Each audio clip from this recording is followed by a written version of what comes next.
to pay attention to.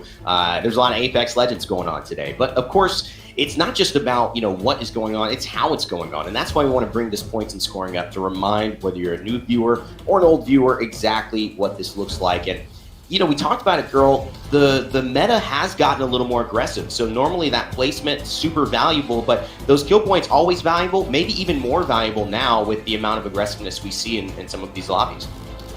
Yeah, I love to see the new meta. Recently, some people are running Crypto Revenant sometimes when they're low on points. It'll be fun to see if people go for more placement or for kills and be aggressive during their game.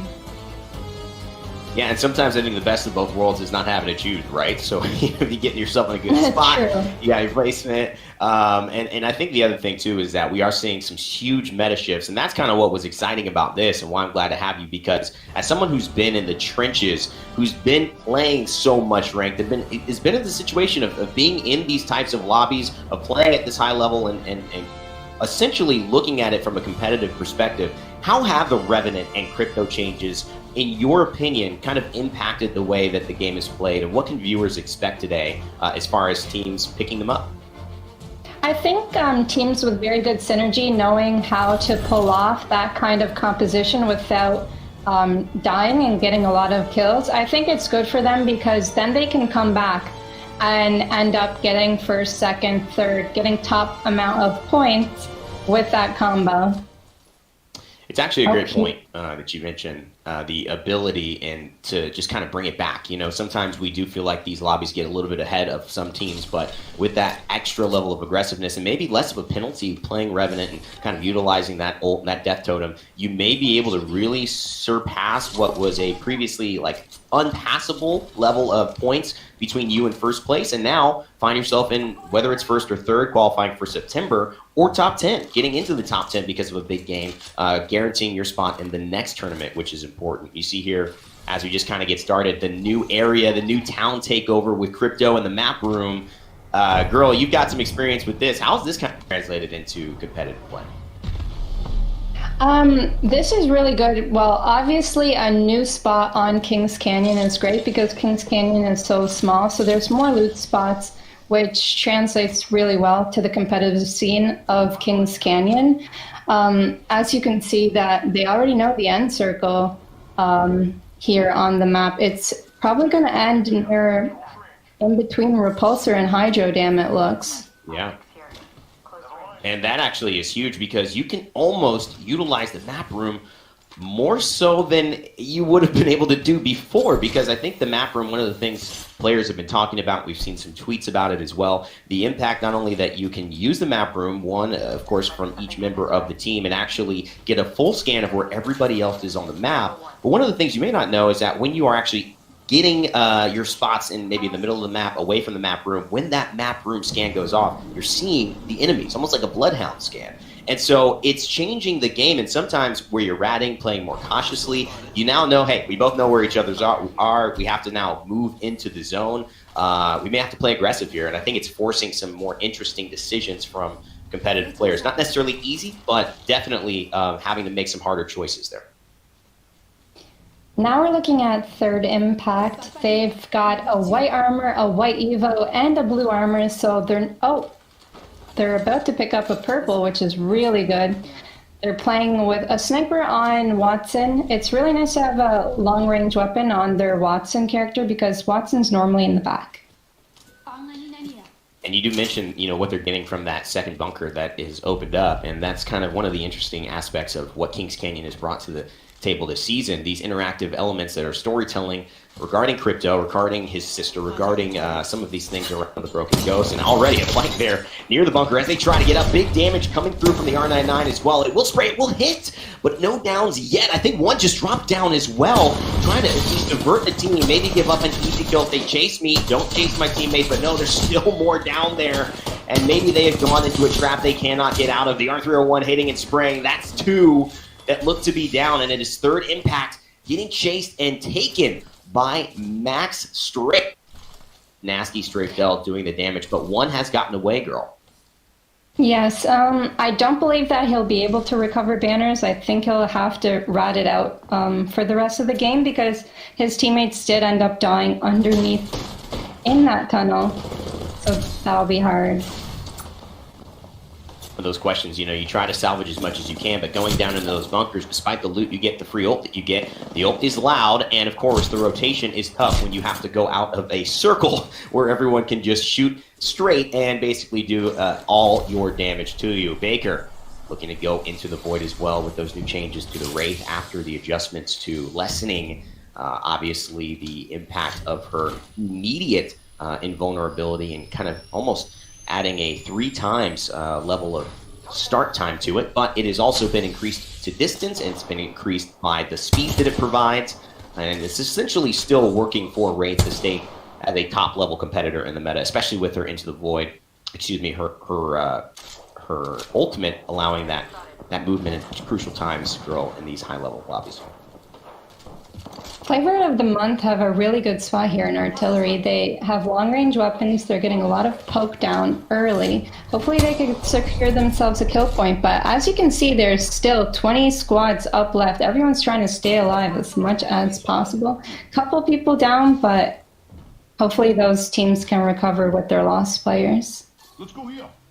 At Flavor of the Month, great point that you mentioned. A good position here, but also a very strong team who has only gotten better after we mentioned starting a little slower in this online competitive format, having such a tremendous presence at LAN, and now, I think finally finding their groove. But Nasty Strafe Dell, you talk about one of the hottest teams, I think, as far as coordination and as far as the ability to work together and really have successful tournaments. These guys have been nearly unstoppable here, and they all have 3 purples. They've got an Evo as well here on Strafe. They've got a few kills, and that is the last of third impact. Jazz will fall. They did the entire chase around the map to finish them, and that will finally be the first squad to go. And his third impact in the first game of SC2, that will be the first team out. Here we're looking at Ad Hoc Gaming. They're doing really well with their new addition to the team, 0-0. They have really great armors. They look like they're about to camp up. They don't have too many attachments on their guns because in Kings Canyon there's not too much time to loot, and it looks like they're playing Pathfinder, so they're just trying to get a really good position and play for a late game. And I want to ask you this question because does that have an impact on what you decide to pick up? Obviously, everyone has their preferences, and a lot of times it is that fully kitted R99. It is maybe something of like, that Mastiff with a level 3 bolt, or maybe you're looking at an EVA 8 with that level 3 bolt as a sidearm extended mag. But if you can't find it, do you make those adjustments, girl? I mean, would you just say, you know what, instead of going for the scout, I don't have enough attachments for it, I need that for my R9, I'll just pick up a charge rifle for now, I just need a stock and a scope and I'm good? Do you make those judgments on the call? Yeah, for sure. A lot of teams now that we're looking at, Taylor right now has a fully kitted Hemlock, basically, but most of the teams that we've seen barely have any attachments on their guns. And I think that's a main reason of playing Pathfinder. People are trying to go to endgame. They're trying to rotate in this map because it doesn't leave too much room for fighting. Everyone doesn't have too many resources, so if they get into a fight, then it'll be hard to move on without any resources. Kind of have to make the best out of a bad situation, so to speak, and that is often how battle royales tend to play out, especially in Apex Legends and a map like Kings Canyon, which is a lot closer, and you can see the flatline already picked up, and that's a fully kitted flatline. He's just gotten essentially that level 3 extended mag. He's missing the stock, but he's got the 2-time cruiser, which we've seen do some absolute work here. Roger holding down the building, and they are, like you mentioned, close to endgame already. So these teams looking to just stay content. 303 Clone will pick up 1 on SJP2. Looks like there's still 18 squads remaining, so maybe not a full squad wipe yet. But there is, you can tell, tension in the air as these teams move closer and closer as round 2 is about 2 minutes away from ending. Now we're looking at Dead Inside. I really like this team. They've been very consistent in their tournaments. They've been very strong. Satyama, Disbelief, and Stanny. They have a really good spot. They're in Hydro Dam right now. And this is also, when you look at the positioning, Wraith Labs, it's kind of like an interesting rotation spot because you do have kind of that back way through almost swamps into Hydro Dam repulsor area that you can kind of almost navigate if the circle ends up ending there. There are a couple of circles as well that end up really supporting a couple of houses near swamp that can kind of very safely, without being pushed from backside, kind of move into zone. But you can see North, and these guys, you know, we talked about how they've been performing throughout the week. I'm sure Onset will talk about them a little bit more when he gets onto the cast. But they've been playing phenomenally. Monday RPR, Taishin, they have looked so solid throughout their play and only been playing better and better. So I'm excited to see what they do throughout this lobby today, girl. And the route with the select fire as well, that is a beast. And this is one of the only fully kitted weapons we've seen actually in this lobby so far. They just got another knock on SJP2. Now we're switching over to Flavor of the Month. They've lost a player. They lost Taylor, and I think they're trying to look to recover him, but it may not be as easy as easily said and done. You know, I think that's kind of one of the questions, and I think, girl, when you look at it, do you go for those things? What is the cost-benefit analysis of when you like this? 16 squads left. Everyone knows where you are at this point, that we don't have necessarily the opportunity to hit a respawn point, and I actually think that this is a question mark. Do you go for something like that risky? Is it worth getting that third player to have a chance or in-game, or do you try to just stick it out as two? Normally, you don't recover a banner unless you're on the outer side of the circle, and unless you're outside of the circle and the other team has rotated in. Otherwise, it's way too risky, and you probably won't be able to pull the res off. So, in my opinion, I don't think you go for the banner unless maybe you have a crypto. And we haven't seen a lot of cryptos yet, and that actually brings us to an interesting point here, as round two is about 25 seconds away from ending, and that circle closing yet again. Not a far distance for teams here over on the repulsor Hydro Dam side of things, but we do see another satellite scan, so that will allow more vision. And we talked about how that map room is playing such a big part of competitive in the new crypto edition. But not a lot of cryptos, not a lot of revenants so far. Maybe a little bit more cautious on game one as far as their lineups, and like you said, you need to get aggressive, maybe switching towards that. Flavor of the Month is really getting pressured from all angles. They have a nice spot, but they don't have the resources to maintain this position. I think they're going to have to give it up sooner or later. Because they don't play Watson, they're not able to have the amount of heals that they're going to need to keep up holding this spot right now. And PA goes down.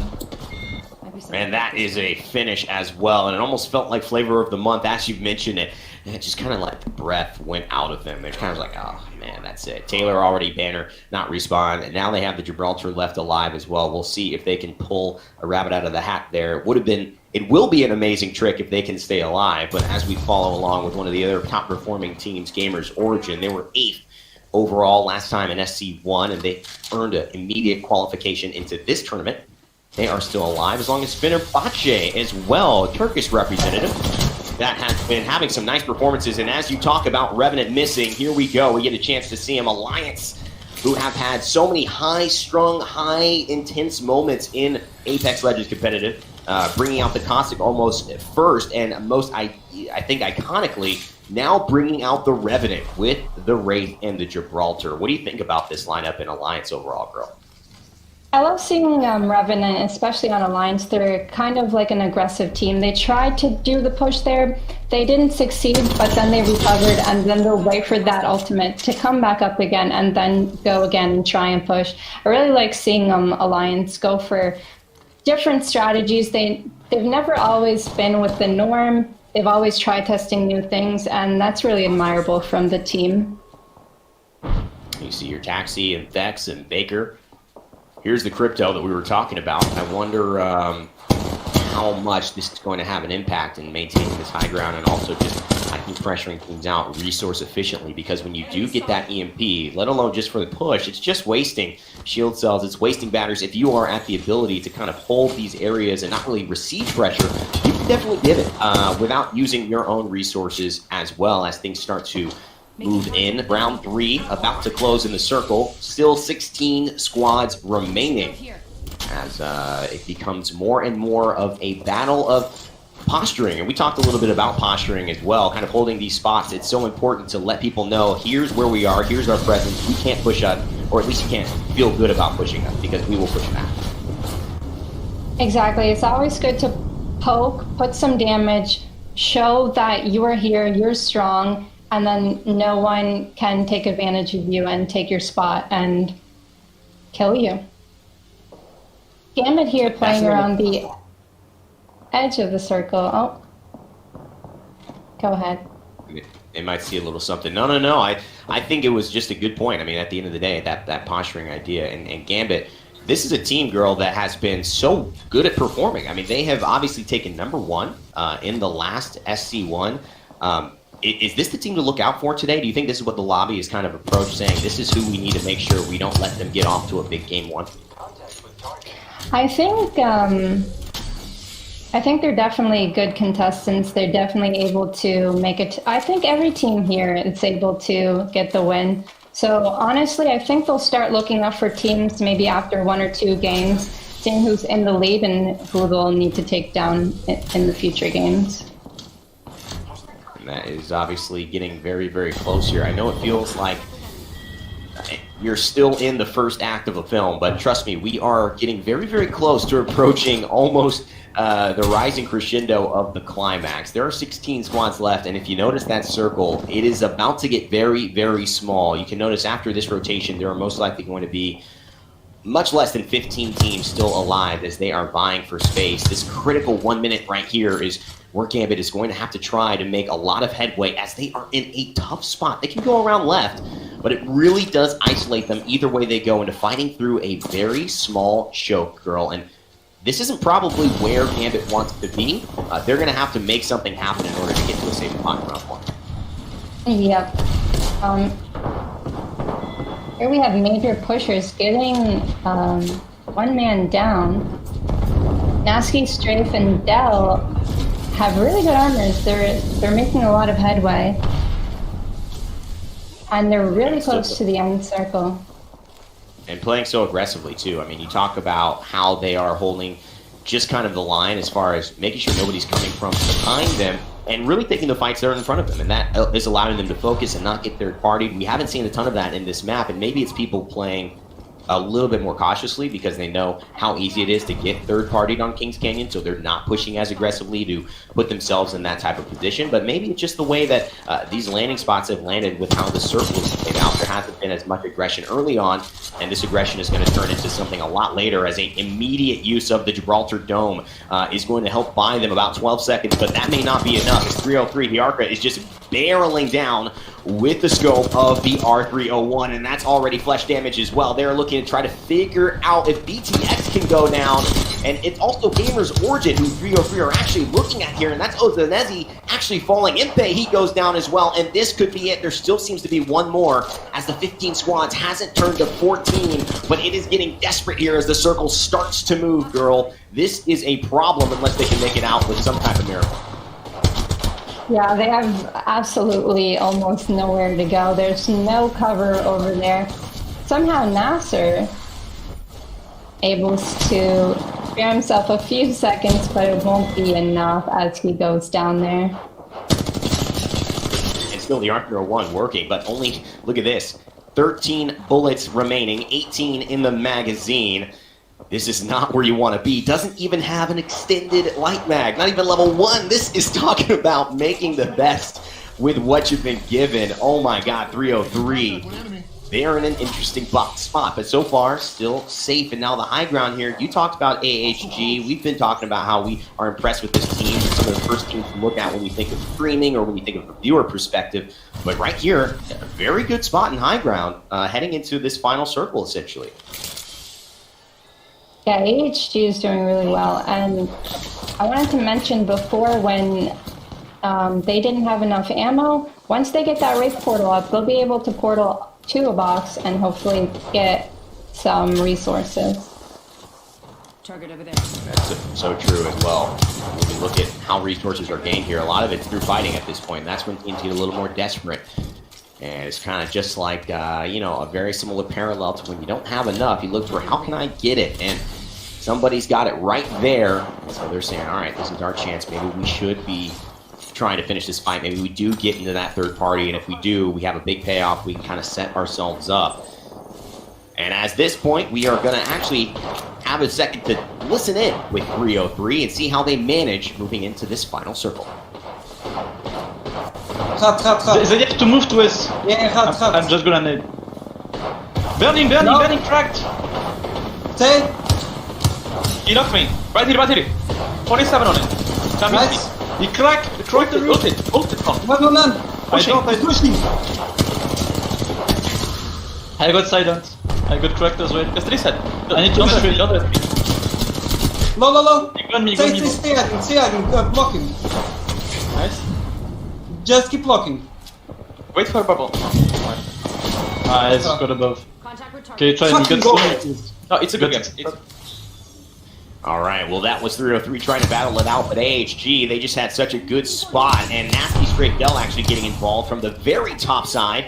And you can see the Kraber having an impact as well, just finding so much damage there. And Strafe, can he line this headshot up? You know he's looking for it as well. Tracing alongside the Pathfinder, though, sneakily gets behind the box just in time. What a beautiful grapple. Only got one every half an hour, it seems like. Oh, 35 seconds, excuse me. Felt the same at some points in my gameplay. But hey, at the end of the day, he stays alive, and that's the difference between me and some of these pros. Still 5 squads remaining, girl. How do you manage a situation like this? AHG, I believe, still alive, as well as Nasty Straight looking very good all game, and now in a position to hold high ground. Yeah, Strafey's their dedicated Kraber player. He's really good with it. I think this end zone seems to be mostly in the open, so it's going to be really hard for a Pathfinder team to live. Do they? I think they have a spot on that roof. Yes, I think they do. And so this will be interesting. So you think hold this roof. It's going to be very exposed, though. And that is what's going to be interesting. Okay, Kazan actually from LG is still alive. And Mistral, he will find that out.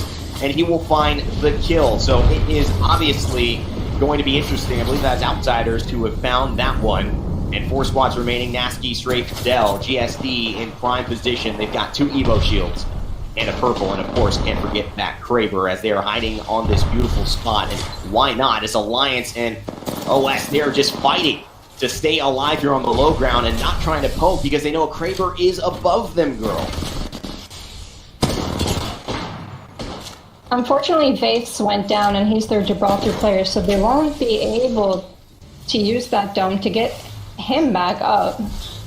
But they'll use his Red's shield and hide behind it and try and stay alive as much as possible. They're trying to get the revive off. Unfortunately, they weren't able to do so. That's the trouble without high ground, isn't it? At this point in time, there's still 4 squads, but these are starting to get a little bit more tense as Alliance still trying to stay alive, and it's Outsiders as well who have slowly but surely started to make a comeback, girl. They found a little bit of respite behind this tank, and they've kind of set up their own little barricade, and it seems like the circle could benefit them here, at least as far as because they won't have to drop from high ground. And of course, Lazarus, one of our other teams here, just fighting it alongside, inside the building, holding this, making sure nobody attacks them. This is actually not a bad spot for Lazarus as well, who have stayed relatively out of conflict for now.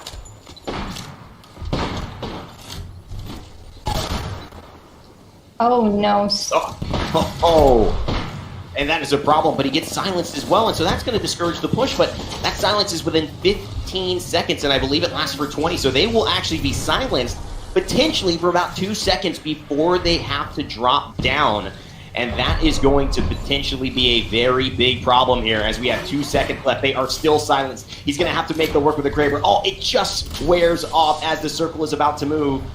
And girl, this is getting a bit questionable here. They've got the zip line. Can he hit a big Kraber shot? That would be the difference here. He's going to try to land. He takes his time here. The Master comes out, but he is fighting outside of the circle. So much damage. It looks like it will be GSD taking the victory, girl. They will claim the victory in Game 1 in SC2 and show everybody that the high ground... Third, in the last Super Regional that, you know, I hadn't heard a lot about beforehand. And obviously, they are a force to be reckoned with. So we've got Outsiders, Lazarus. Any of these names stick out to you there, Tom? I think that this is the teams that we had on our list to watch for, right? We had North on that list, Gambit was on that list, we had Zani W on that list, Alliance, we touched based on them as well, GSD, but Outsiders and Lazarus, good job to them. And we're talking about teams that we want to go and see really step it up and really pump up into that top 3 that haven't gotten top 3 in the previous tournament. Outsiders and Lazarus, that's a great start for them. While you only got 1 kill for Lazarus, you still milked a lot of points there. But GSD, hot start and so many points to start. That's a 26-point game. You have to be feeling good about that. 4 more games remain. Still have a couple more Kings Canyon games, but it seems like their strategy on Kings Canyon really paying off. They seem to be a squad that loves to skirmish, so look out for these teams that love to skirmish there, especially a team like Gambit. We saw Alliance running the aggressive Revenant comp. I'm looking for more aggressive play going into this second game now that the players are feeling a little bit more warmed up. Absolutely. It's important to remember that our Outsiders that coming in at number 2, as you mentioned, they came in top 3 last tournament, which means they are playing for those overall points and that prize money. They've already made it to our playoffs. Let's talk a little bit about our Game 1 highlight. In the EMEA region. That's exactly right. The only team in Europe to have qualified for every single online tournament since the beginning of online tournaments in January. And the one asterisk to that is Nasky actually qualified for a finals in North America as he played with PvP and Co. over in North America for online tournament number 1, looking to qualify for what was then the major in Texas. So big shout out to those 3. They are going to maintain the first place position going in. And one thing I was interested about their gameplay is we're going to see a lot of aggressive play here from Sunny W, but they played with aggression. Usually we see them play passive, play rotations, play positioning, but they played a combination of aggressive play, picking up kill points, and positioning as they had high ground in the end, were able to take out a win here, as it looks like BTX getting taken out early by the hands of Sunny W. Contact with target. Yeah, and it's a contesting going on early on over at Map Room. One of the new POIs, of course, that has been added to the revamped and the renewed Kings Canyon. And this is about going down between Zani W and BTX. And as you mentioned, John, Baker has been finished in this battle. So it's a 3v2 situation here. And I'm sure that Zani W are going to want to pick up these last 2 kills here, get those KP on the board. But not only that, of course, just assert a little bit of dominance over the team that is contesting the BTX. And it looks like it is going to be the team of Sanya, Rugby, and Sanaya who are going to take this battle. And maybe that's just going to warn off BTX from landing here in the future on Kings Canyon. I was just thinking the same thing, but this is the last, I believe, the last Kings Canyon map we're going to see in this series. But big statement for future series, of course, is we're going to have 2 Kings Canyon and 3 World's Edge maps in this final. So for those that were not aware, that's how the rotation is going to play through. Again, I like to see the diversity. It's fun to see Kings Canyon with a lot of different underground areas like labs and repulsor, and you saw Nasky, Strafe, and Del take advantage of that last game as they were hunting for kills. And a lot of verticality, of course, you know, being able to sit on top of buildings. Some diversity in Kings Canyon versus what we're used to seeing in World's Edge, which is all about those choke points and more mountainous areas as well. So they're going to see a little bit of that diversity coming through. But to your point, Xani W with a great start. You all know Xania from that play in Poland to the Krakow preseason invitational, former member of the LG full squad, or Team 789. He's now playing with former CHMK, who is a phenomenal team in their own right. They've won tournaments before. I like this roster, and I like the way they started here at game number 2. Well, like T-Squared mentioned, there was a bit of congestion where we are at the moment on board with Third Impact in our first game. However, it looks like things have sort of calmed down a little bit and teams have kind of separated themselves, and there isn't going to be any congestion apart from obviously that battle that we did see go down on the map room. But looking at that circle, you can see it pulling very, very northwest. So teams like Zani W are going to have a heck of a trek ahead of them to try and make it towards that. But interesting to see that second circle that we did see with the benefit of the Pathfinder beacon, very central to what that first circle was as well, which is going to, you know, put the cat among the pigeons a little bit as far as where that could pull from that next circle for teams and where they want to rotate into and set up a home for now. Yep, that's exactly right. And with it going centralized, you can think maybe a pit-type finish with thinking of choke points, three choke points surrounding the pit, which would be an interesting place for any Watson team or Watson player to get early control of. Right now, looking Nasky, Strafe, and Del getting pick up right where they left off with nothing but aggression here in game number 2. Nasky, Strafe, and Del continue to prove not only are they consistent, but they have the mechanical skills. We're looking to frag out in this one. They came to play. Yeah, the only problem is they have to be careful here. They got damage down themselves, but I think there's a third party just around the corner as well, as we actually see Gamers Origin popping up in the kill feed to take down Lazarus and Nasty Strafe and Dell. A little bit like T2 mentioned, knowing when to be aggressive and knowing when to back off is the key to being successful in these team fights. And speaking of team fights at the moment, it seems like Kings Canyon is the place to be if you like some battles, because Gambit are involved in one as well. Early on, we've seen nothing but action. A lot of third parties coming through as well, as Dell's going to take up another kill on Lazarus. So it looks like Gamers Origin and Nasty Strip Nell are going to trade some kills on the Lazarus squad. Unfortunately, if you're a Lazarus fan, as now the fights continue. It is literally warfare going on now in Kings Canyon here, as Nasty Strip Nell picks up a few. Gambit's going to get taken out early, though, so our winners from last tournament go down already.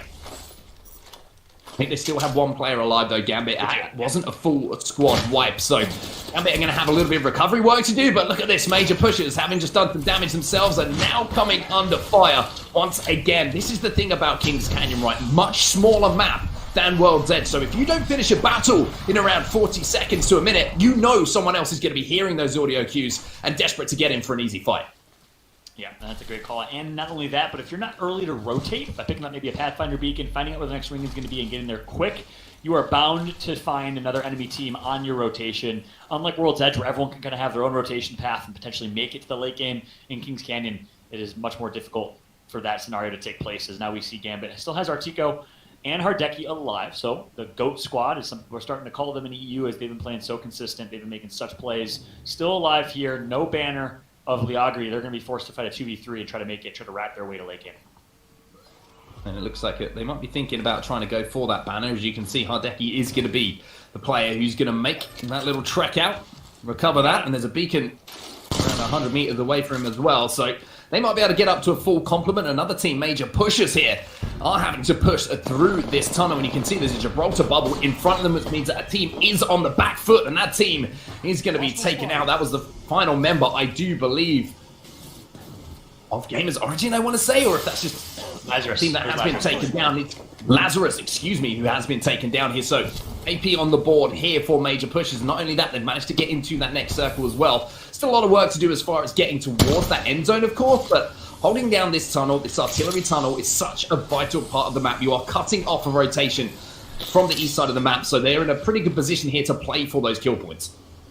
Exactly right. The artillery tunnels where they're currently located, Major Pushers, a squad that might have to go up against Gambit again here soon. If Gambit can get a revive, I believe they are lingering over in artillery, so we might see in episode 2 to that fight that we saw earlier. Meanwhile, a team that had to rotate so incredibly far from the map room.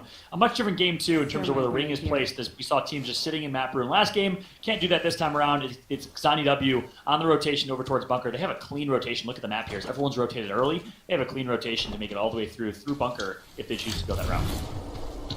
Yeah, 4 teams outside of that second circle at the moment, and one of those teams is Fenerbahce Esports, who we're on board with here, and I'm still waiting for my moment where Pinky Finky clutches up in a game so I can go wild screaming that name, because it is my favorite name in the Apex Legends Global Series, and hopefully, maybe for Fenerbahce Esports and their fans who are watching today, that game can come sooner rather than later. But they are one of those teams, like you can see in the top left-hand side of your screen, who have to make their rotation in. At the moment, with 58 seconds left on the clock, they will be inside that next zone, but you can already see on the map overhead how many teams were located inside that third circle, not just this first one. So they're going to have some work to do. You can see only 4 teams, I believe, 3 teams, excuse me, outside of that Pathfinder beacon that lights up in front of us. So they're going to have some work to do, and when they get in late, they're going to have to take the fights. We're going to see a Sentinel shot come through, hit for 74. Nice start for them, as third Impact Black currently alive and surviving, well positioned in circle as well. You talked about Fenerbahce, and the part of his gamer tag that got removed as he added the clan tag was Tinky. So Pinky Finky Tinky. The best name in esports to say, hands down, bar none. But all jokes aside, that Fenerbahce squad is a team from Turkey that technically falls within the Middle East region. However, they scrim quite often against these European teams. They do have some experience playing against top teams in Europe, unlike perhaps some of the other EMEA or Middle East and Africa type of teams that compete. They usually play in their own kind of scrim bowl or scrim lobby. Fenerbahce's had a chance to play in both. An Alliance now. Trying to use that Revenant ultimate, use that totem to get that free push onto a team and do some damage, but I think teams are starting to get a little bit wise to the Revenant play. But one thing we always need to give credit to is to Alliance on the fact that they're always willing to change up their composition. They were the ones who kind of were the first team to really get on board with the core stick, get that involved in it, brought them a lot of success. But I think with the little changes that have happened to core stick and maybe a little slight reduction in success that they have had, they've tried to now change that up once again, right? Get that Revenant in, see if they can use that aggression to pay off for them. Yeah, exactly right. Always fun to watch the Alliance squad, and always pushing the meta as much as they possibly can. We just saw Hardeki right there with a little bit of a wiggle strafe, waiting for that new Wraith tactical to trigger, as it takes 1.5 seconds now, or 1.2 seconds, I believe, for that to trigger. You want to do a little bit of a strafe, stay alive, and then boom, you have a little bit of movement speed, you're into safety. Of course, we've seen some changes to Wraith, we've seen some changes to Revenant. Gibraltar with the slight nerf, as we're interested to see going into this online tournament, this summer circuit event, what type of changes that would mean in terms of legend comp. But for the most part, we've seen a lot of that same path, Wraith and Watson, of course, with the exception of teams like Alliance running that Revenant meta. Yeah, I think he gives you options, right? And I think a lot of teams are starting to see that now. And I'm sure a lot of teams are going to actually develop different comps to run depending on tournament situation, depending on what map they're playing on, as well as obviously what they're comfortable with, right? Because they're going to have that default setup that they want to run. So it's certainly going to be something that's interesting to watch as the weeks go by here in the ALGS. But Gambit here, they're going to have to make some rotations. And we know that there is a team in this tunnel who are trying to gatekeep them out. So we could see a battle going on here for that position. But Throw 3, another team here, comfortably set up, as you can see, inside that next circle, up here on the watchtower. And this is where we see things start to slow down a little bit, right? This is where you see teams who are looking out to the edge of those circles for those late rotators. But we also know there's a lot of teams inside that next circle who are feeling pretty comfortable with their position right now. Yep, and it looks like Gambit's going to opt not to go for that Episode 2 fight against the major pushers, who they lost a man to earlier. They're going to opt for a wider rotation, so if you look at the map here, it looks like that should fare okay for them, as they're instead going to push through the opposite tunnel and have an opportunity to get a cleaner rotation. Meanwhile, Gamers Origin did lose Mpe again. It's 2 games in a row. He got taken out early. Unfortunate for them. Now Osnaseni and Co. are going to have to try and survive. Meanwhile, Gambit's making that rotation with a few seconds to spare. Ooh. And Gambit deciding not to opt to go through that tunnel, and a smart idea as well. They know that's a choke, and they know that's a fight that they have to win if they want to continue in this game number 2. So they're taking a little bit of a wider rotation here, just walking it in with the circle, using the height that they have in front of them to see where they might be able to find a spot to rotate into. So smart decision making there from Gambit. Might seem like a small thing to some people watching, but that's a huge decision they've made correctly. Yeah, 100%. Why risk a potential 50-50 fight, or a fight where you're actually at the disadvantage because you're pushing into the choke point of an enemy team that has maybe a Watson fence set up or set up in some way, shape, or form. Meanwhile, they're going to get a clean rotation instead. So it looks like Gambit's going to be well positioned here. One thing about Kings Canyon in general is the verticality of Kings Canyon, as you see hills, mountains, buildings, all sorts of different verticality that takes place, and that's come true here in Kings Canyon so far. We're seeing Leogri here being able to pick up a few items to add to his inventory as well. Picked up the flatline as well as the blue mag, so he's going to be feeling pretty good. And North is a team that I want to talk about a little bit because I've been watching them a lot recently, and this team really have just started to discover, I think, a little bit of that form that we expected to see from such a stacked lineup. They won 3 out of the 6 games that they played in the midweek GLL Masters Summer out of the lobby that they were involved in, and that was coming from the Bravo division to the Alpha division. So that is a stacked lobby, and to be that consistent as a team, I want to see how these guys perform today when the pressure's on again. Yeah, that's exactly right. And we're actually going to have a chance to learn and listen into a bit more of this North squad with a listen in. Let's go ahead and jump right in. Там ног есть один, фердопак этого Могу сюда зипку дать. Через 1%. Там еще, походу, посос идет. Я зипку дал на ХГ. Я здесь играю. Пешком, бежим, пешком. Я на зипке.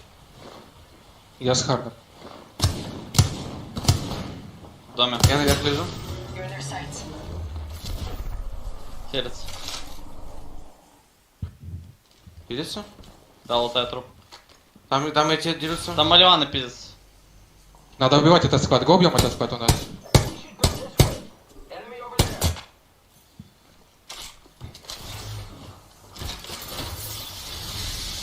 Он ТП крутит.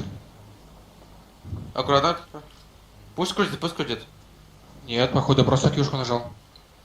Да, я как у робота. Там рыса подошла. Они ульту поставили. Ногу. Хорош. Кракнул РФу кракнул. На mnie shell. Proszę. Ad OP. Арон сапы. Хилитесь, Я хилитесь, я каверю, хилитесь. Подсос идет. Пониз, ТП поставили нам. Арон закидывает. Я на крышу. Хилис. Зона. Мне дали стан. Я бегу. Он в пул Они ходит. писем я с тобой? Или это вы? Ревната ног. Хорош. Ульту дали, подожди. Я с другой стороны пикаю. Давай. Ждем ульту и Бабу падаем на дали. них. Он ТП ушел, Он он дали. ТП ушел. Го на них. Я... The North looking pretty comfortable inside the circle, John. Oh, we've gone at the same time, John. We're both just anxious to get jumped back in the game. Yeah, exactly.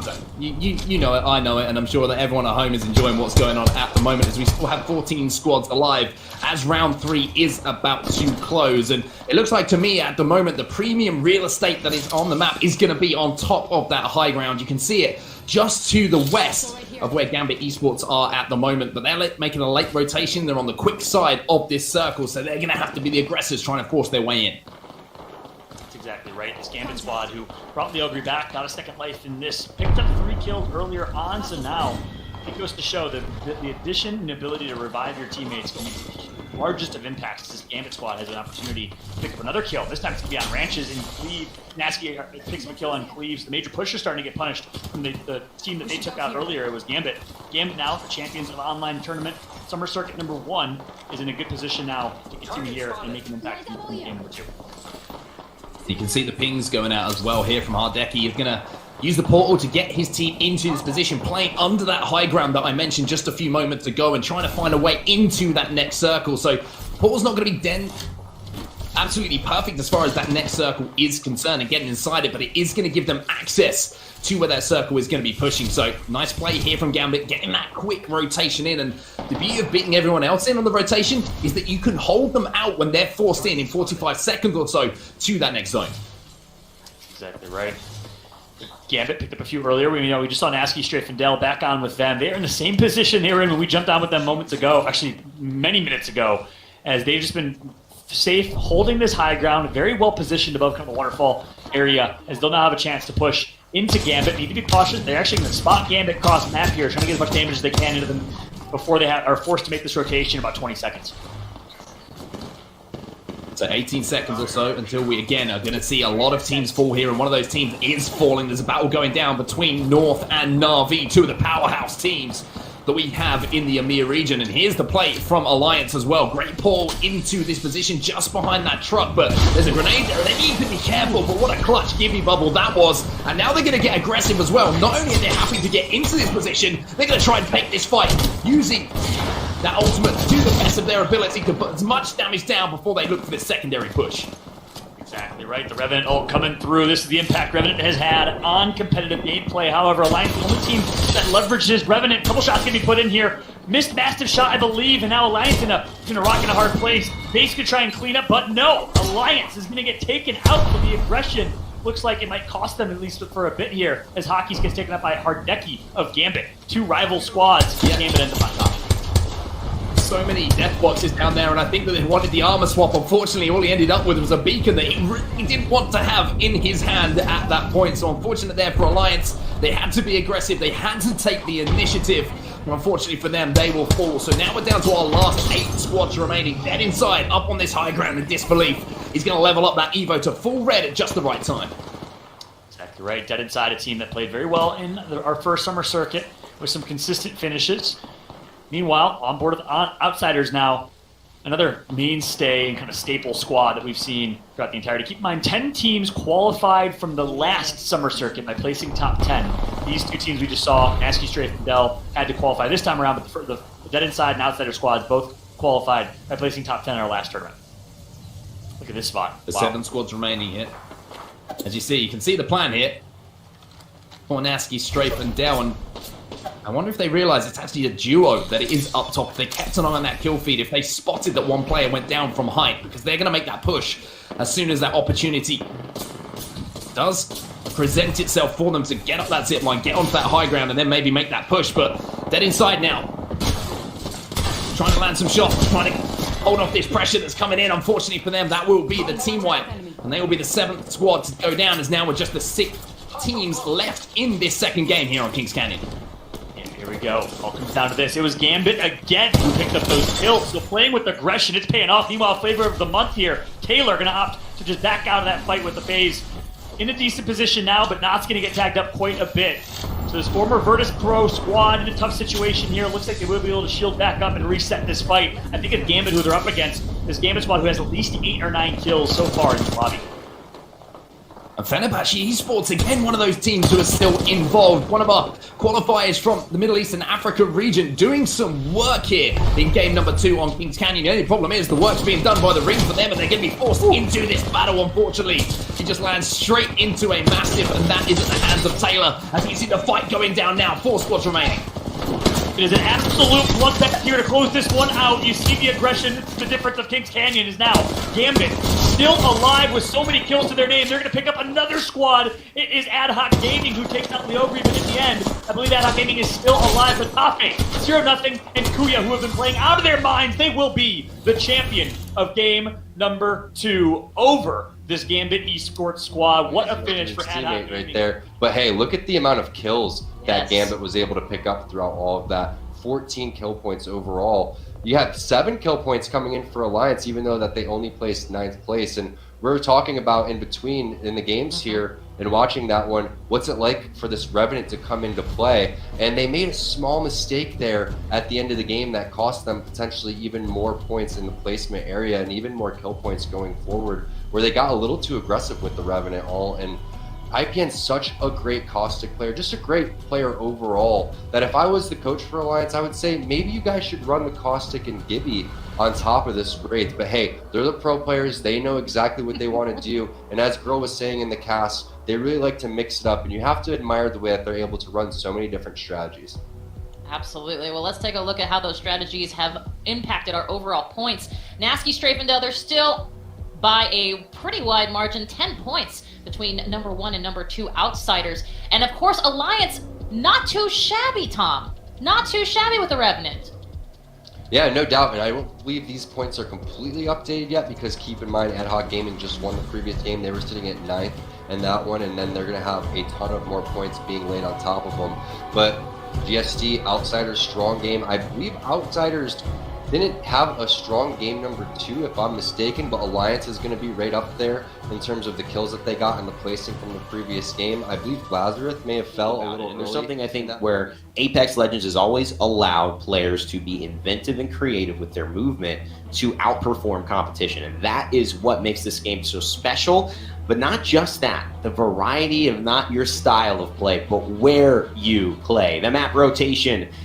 It's hit over an hour, and so we are going to move over to World's Edge for this one, as we've had such a great pleasure of checking out the new crypto map room and the way games are played on the Kings Canyon. It is now going to be World's Edge, where we get a chance to witness Flavor of the Month dropping in, as well as all of these teams as they have to adapt yet again. And Girl, let's start off big picture thinking. I mean, what's really the main difference here? And do you expect to see a lot of changes in playstyle, compositions now that we're going to World's Edge? I believe that a lot of people might try and take the aggressive opportunity, a lot of fights going into the zone, because the zone is in thermal station, it's in the very bottom corner of the map. It's going to be really tough to get into those points. So the first teams, the teams with the Pathfinder, they'll know the end zone. They're going to be rotating as fast as they can. And the teams that are getting there late, they might try and make some fights, play the end zone or the edge of the zone with Gibraltar, Revenant, etc. And I thought that was kind of interesting, T-Squared obviously competing at this level, competing in Halo, and having such a career, being able to break down some of the strategies around why teams are maybe rotating towards the edge of the circle, why they're rotating maybe a little early. And it could just be a matter of resources, not having enough, not really trying to be able to risk moving into those more congested zones because they know they don't have the shields yet, they don't have the ammo yet, they don't have the ability to heal up after a fight and still be good, and they may be sacrificing too much to do it. So they're playing that edge. They're trying to stay alive as long as possible.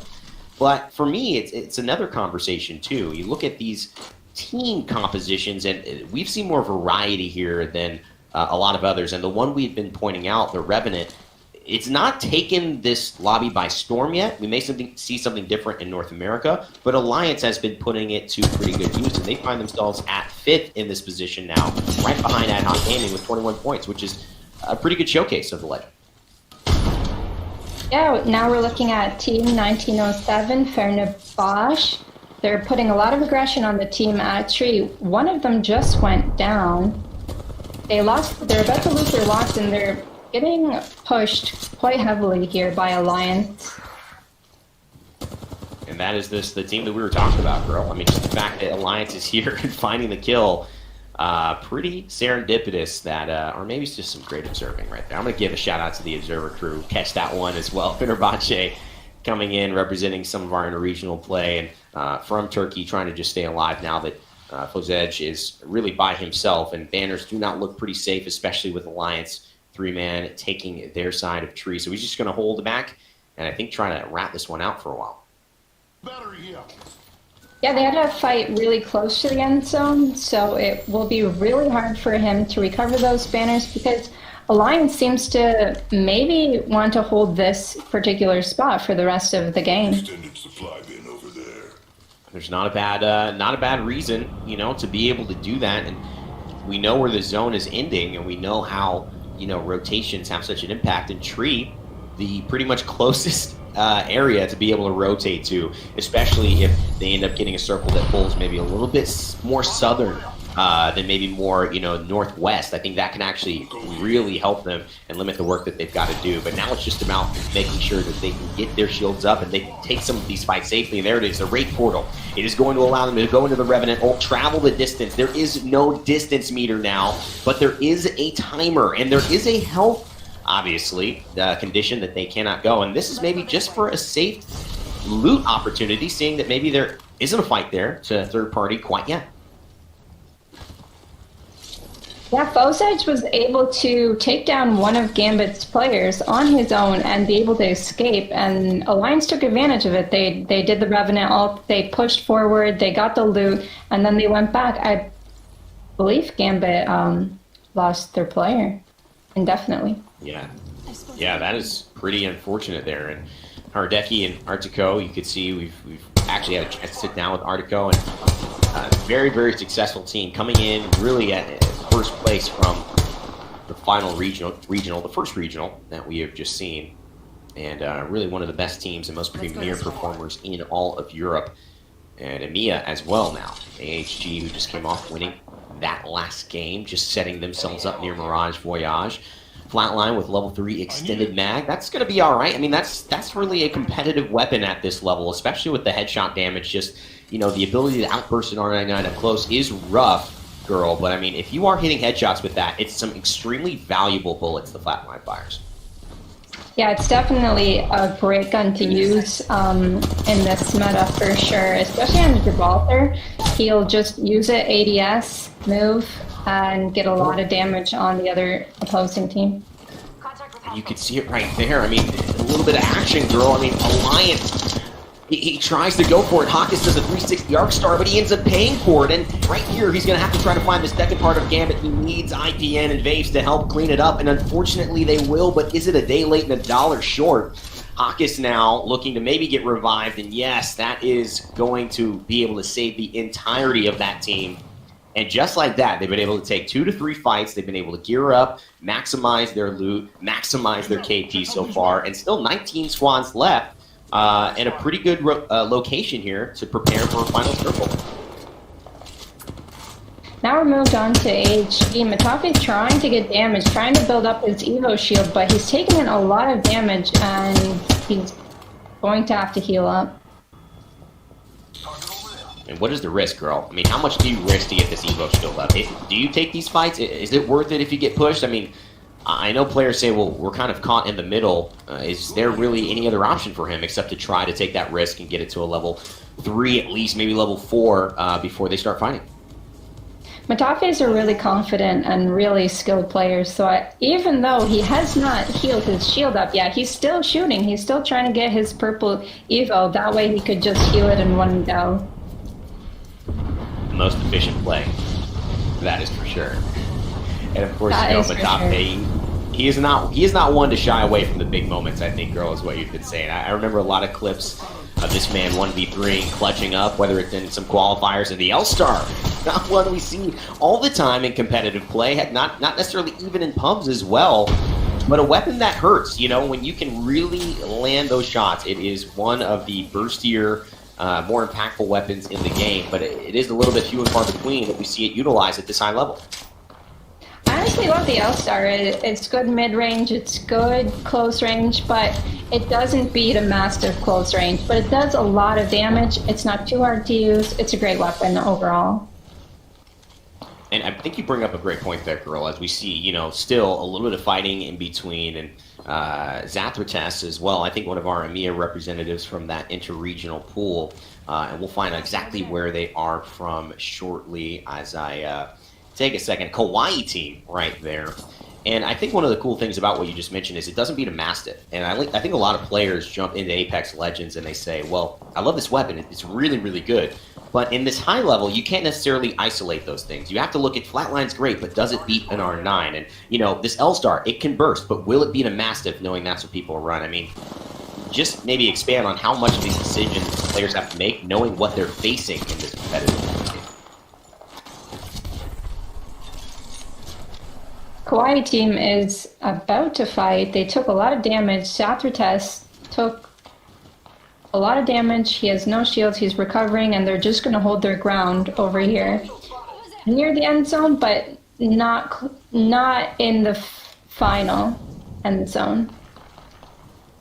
And it's very possible you see those buildings, Contaminated Girl, towards that southern side, that is where the circle could be ending. I've seen a couple of circles that end near that high ground, and near those four buildings where you can see just clustered at the very bottom towards the left-hand ridge, where these players are just waiting patiently to see what ends up happening. Nasser as well, another representative from Saudi Arabia and Yemen. They are finding their way, hopefully through this choke, but right now really don't have the resources to take a big fight. They may just have to get aggressive in order to make something happen, because time is, even though 19 squads remaining and still zone 2, time seems to be running out for them to really have an impact in this late game unless they upgrade pretty significantly, as Moha takes a big shot there, just have to hold off and heal up right now.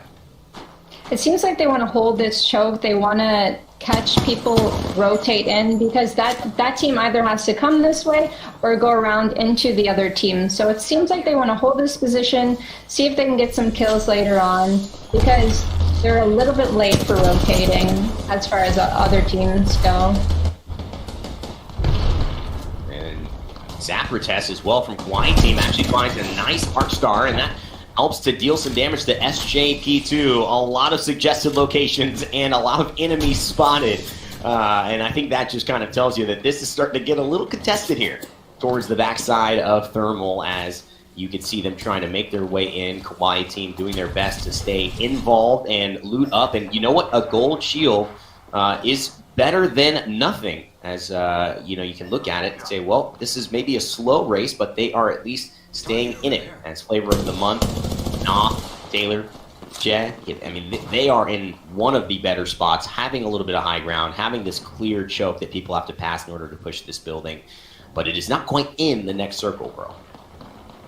No, they're going to have to make a small rotation, and it's not too far into the next two circles, actually, as you can tell with their Pathfinder beacon scan. But right now, I think they're just focusing on trying to get damage, trying to get a free kill somewhere on the map, and they're going to hold that choke from tree to see if they could get some kills until they have to move in the next 20 seconds. Enemy over there. So, you know, I'm pretty sure you've been in a position like this. Say you are in one of these buildings. I mean, there's a lot of aggression. You're just going for poke at this moment, right? Trying to get KP, trying to level up shields. There's no real reason to leave and maybe finish off something and risk this position that you have right now. Yeah, they have a really good position because it's not too hard of a rotation to the next two zones, and they have like a type of high ground where they're at. So They potentially get some kills on teams rotating in late, which is really, really good. Here's Alliance going in with a fight. Faith's going down. That is a problem because you can see they used the Rebel already. And I think IPN is just realizing maybe I should heal up. I know they're trying to bait it out. They don't want to pop into the bubble yet, but this is Flavor of the Month, I believe, who has gotten aggressive and said, you want to come through this choke? Not on our terms. And Vacancy will go down. Does that mean that Alliance is fully out? Or is IPN still alive behind that corner? Or do they just not see it yet? We know Nasser is facing 0-0, who has anything but nothing. He's definitely doing a ton of damage with that Mastiff in order to be able to push, and I think we're just trying to figure out, is that Alliance who has ended up falling? Not quite sure, though. I think IPN might have made it out of that skirmish, and is just hiding for now, though. AHG, they could be in trouble here, girl. As Kawia, he is going to fall, and Matafe sitting on literally 1 health at this point, but he's getting a syringe off. This box will be their haven for now, but can it be enough to get them back into the fight? You know, it's so risky to fight here, like, around the edge of the zone, because every team is around. You take one fight, you could potentially win it, but is it worth the risk of losing the entire game? And that's what you have to go for. And I mean, in that situation, is it? You know, I think that's the real question. Sometimes you have a clean answer, girl, like I'm sure you've experienced. But sometimes in competing, it isn't so clear. And comms, things like that, make such a big difference. And, you know, I think Matafe, from our experience as well watching, you know, their team has some very, I think, clear and I believe very strong leadership and orientation, so that they really understand their comms, they really follow comms, they have discussions about it, but it doesn't seem to fall apart like we've seen with some teams' communications that can really hurt them in getting out of these tricky situations. Yeah, he's definitely been a good IGL with every team that he's been in, every team variation, I should say. Very clear, very experienced, very good IGL. Okay, here we go. Zafra Tess with that gold shield, and now Varian, he's got himself a blue, and so they're slowly but surely getting a little bit better with 11 squads left and staying alive, working this edge. As you can mention, this is what we talked about early. E-Squared kind of bringing up how with that limited resources, maybe you don't have everyone geared up to the teeth. You're not willing to take these fights. You don't want to be in the middle of something. You're just going to ride that edge and see what you can pick off, see what comes your way. This is playing more of the RNG style, as you never know.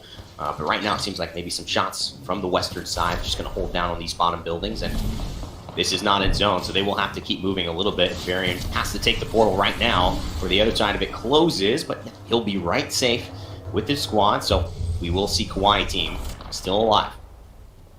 They may not have their Wraith portal for the next rotation because they just used it for looting for more resources. So we'll see how that goes with the rotation in the next 2 minutes. Great point as well. I mean, sometimes, you know, you get in these moments and you use something that's going to be important 2 minutes from now, but you may not have it then because you had to do it just to survive. And at that point, it's hard to get mad because, you know, you don't really have a reason to, but we do talk about efficiency. And this is one of the things you'll see sometimes where mistakes can be made in the smallest of ways. Somebody uses Pathfinder grapple when they could have walked it. Maybe they take 1 tick of damage, but they could have walked it, and then all of a sudden they get pushed, and they don't have that grapple for 30 seconds. It's one of those things you have to be very good about teaching and coaching and saying, could you have sacrificed something less important for that moment? Because now you have something that is your get-out-of-jail-free card that's no longer in that position, and we are at a disadvantage because of it. The small things end up making a big difference here. As Third Impact not doing much as well, just sitting in this house, but it's fine for them as they have relatively good shields. They only have a level 2 on Jazz, but I think with both of the other members with level 3s, they are content to kind of take any fight that comes at them if they should be pushed. Yeah, a lot of the teams inside of the zone are now just looking outside of the zone to see how many kills that they can get. They're right on the edge of the zone. They got a great building, and they'll be shooting at any team coming in. It's really hard for the teams to rotate into this zone because there's so much lava around these houses and so much open space. And that is, you're right. I mean, it's one of those things that when you have rotated early and you don't have to play through it, you just set up all these other things to be in your favor. And this high ground flavor of the month, I think, incredibly smart to play around, especially with the portal. They're going to be able to make it at least to the top part of this roof and maybe hold down here. They don't have the Watson, but they have a Gibraltar. That could definitely buy them time if there ends up being a very drastic push towards their end. But 10 squads remaining here. 2 kills on the side of, I believe, Taylor, and now Knopf. You can see he's got 1, so at least 3 KP. I'd expect Jay has a couple himself. So formerly VP, flavor of the month now, doing very, very well at setting themselves up to continue staying involved in these leaderboards. As 303 gets in trouble here, and the Gibraltar throws the dome out, but that's going to be it. It's just one more, and that's going to be 303 trying to cross the lava, but it is not enough. Third Impact said, we told you we were ready if you were going to push us, and they certainly were. They certainly were. They had the devotion. It's really, really hard to get across that zip line when a full team is looking your way.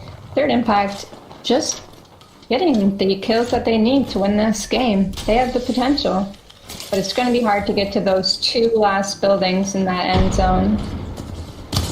They're in 16th right now, girl. But a big play, a big moment right here that they're having could really bump them up into top 10. And maybe even in the conversation for maybe top 5, depending on how strong they end up playing, as there is only 6 points separating them between, I believe, 8th and 16th. So still a lot to be decided here for these squads. The Flatline and the Mastiff here on the side of GSD, which is our first place team tied with Gambit Esports, both at 30 points. Outsiders coming right below that, and Ad Hoc Gaming in 4th, Alliance in 5th. Alliance may still have that rat from IPN. I did not trace whether he fell down in some of these hectic movements in the circle, but I believe AHG also has a chance to potentially be alive. We can see North and Monde is still ratting out, but that does not tell us information on the rest of the 6 teams. Monde's going to have it rough trying to get into that last zone all by himself, but he is Pathfinder, so he may be able to make out the Miracle Grapple. And you're absolutely right. Can he stay alive is the question we're going to have to start asking ourselves. But flavor of the month, looking like they are in some prime position. They do not have the fight. They end up having the zone towards those buildings, as we had talked about earlier, girl, just where one of these zones can be. And I've seen it, and this is actually looking so good for flavor of the month. But Monde, can he grapple out? You set up the question, will we find the answer here? He's playing the zone just a little bit, and he's got to use this to bide some time, and he does. Can he get the battery off? No. And North will fall right there, and it's going to be Outsiders who find that kill. 5 left. And the Ring also takes back Third Impact CT, which might have been another one who was ratting it out. So it could have been Third Impact and North both falling there, and flavor of the month still holding this building, as no, that will be the finish. Ballone G will go down thanks to flavor of the month finishing him off. This building won't be in the next zone, so they're going to have to make a move. They're going to have to make a play, but they do have Gibraltar, so once that other zone comes in, it looks like they're going to play the edge of the zone, and they'll be able to use their dome to live for as long as possible. Outsiders here, holding down this bottom side. We know we have flavor of the month above. We know Third Impact just got taken down. Where are our other 2 squads here as we make the push? You can see everyone knows there might be a little bit of rotation, but Outsiders actually probably in the most advantageous location now, as we see Dead Inside actually alive, but inside still, not dead, as we have said in previous broadcast. That seems to be how they like to play this one. So it is GSD, flavor of the month, Outsiders, and Dead Inside in this top 4.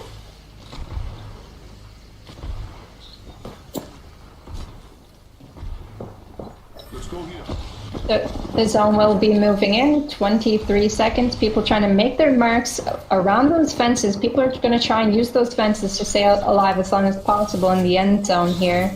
You see GSD getting shot from above their building, but they do have a good spot where they're at.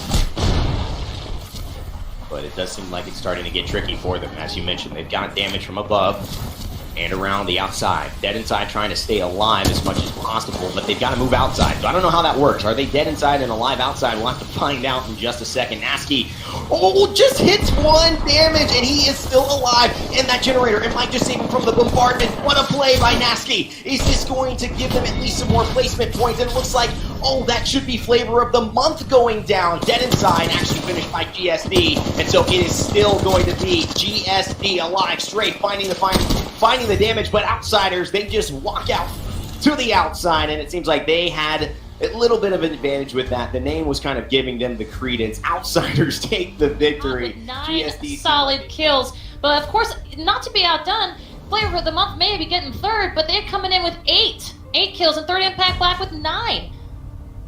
No doubt. I think Flavor of the Month was the team that was in Dorito, which is one of the strongest spots, and then Outsiders had the building that was the 2-story building. So those were the 2 best spots on the map right there. Something to keep in mind, we don't see Gambit on this top 10 list. We also don't see AHG, who won the previous game, I think it was as well. So these are things to look out for as we go and take a look at the overall results, because the overarching results are going to see Outsiders and GSD really start to push themselves towards the top based on that previous game that we just saw.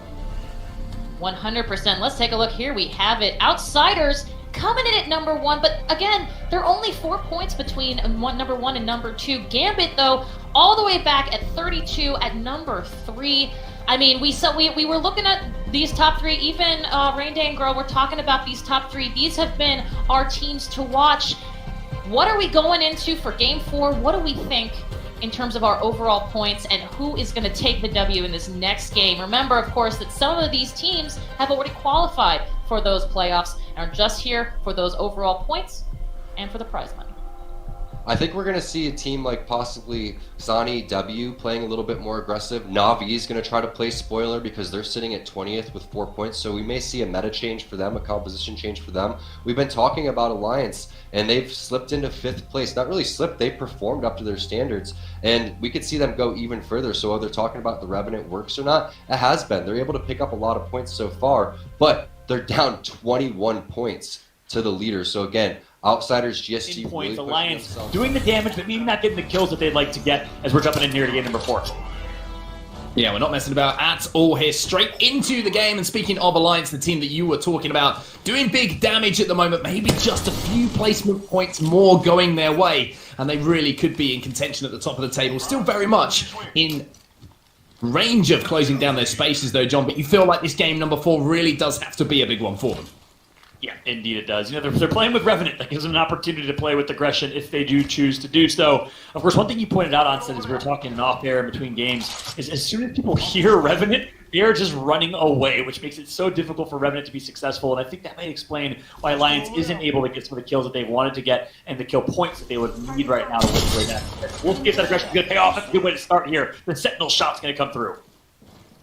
Yeah, Hackett is trying to close the gap on that player as well, where the damage was done, and trying to take this fight early over at Tree and try and get those KP on the board is perfect for them, especially, like you mentioned, having that Revenant in their comp as well, gives them that totem, gives them that ultimate. The only problem is right now, I think it's too early in the game for that ultimate to be up, so you can see that Alliance are actually going to try and use this opportunity to rotate ahead of that team as Vaves dips, stops, dives, does all of those good things that I still can't manage to say in a list, and gets out of dodge with the Gibraltar.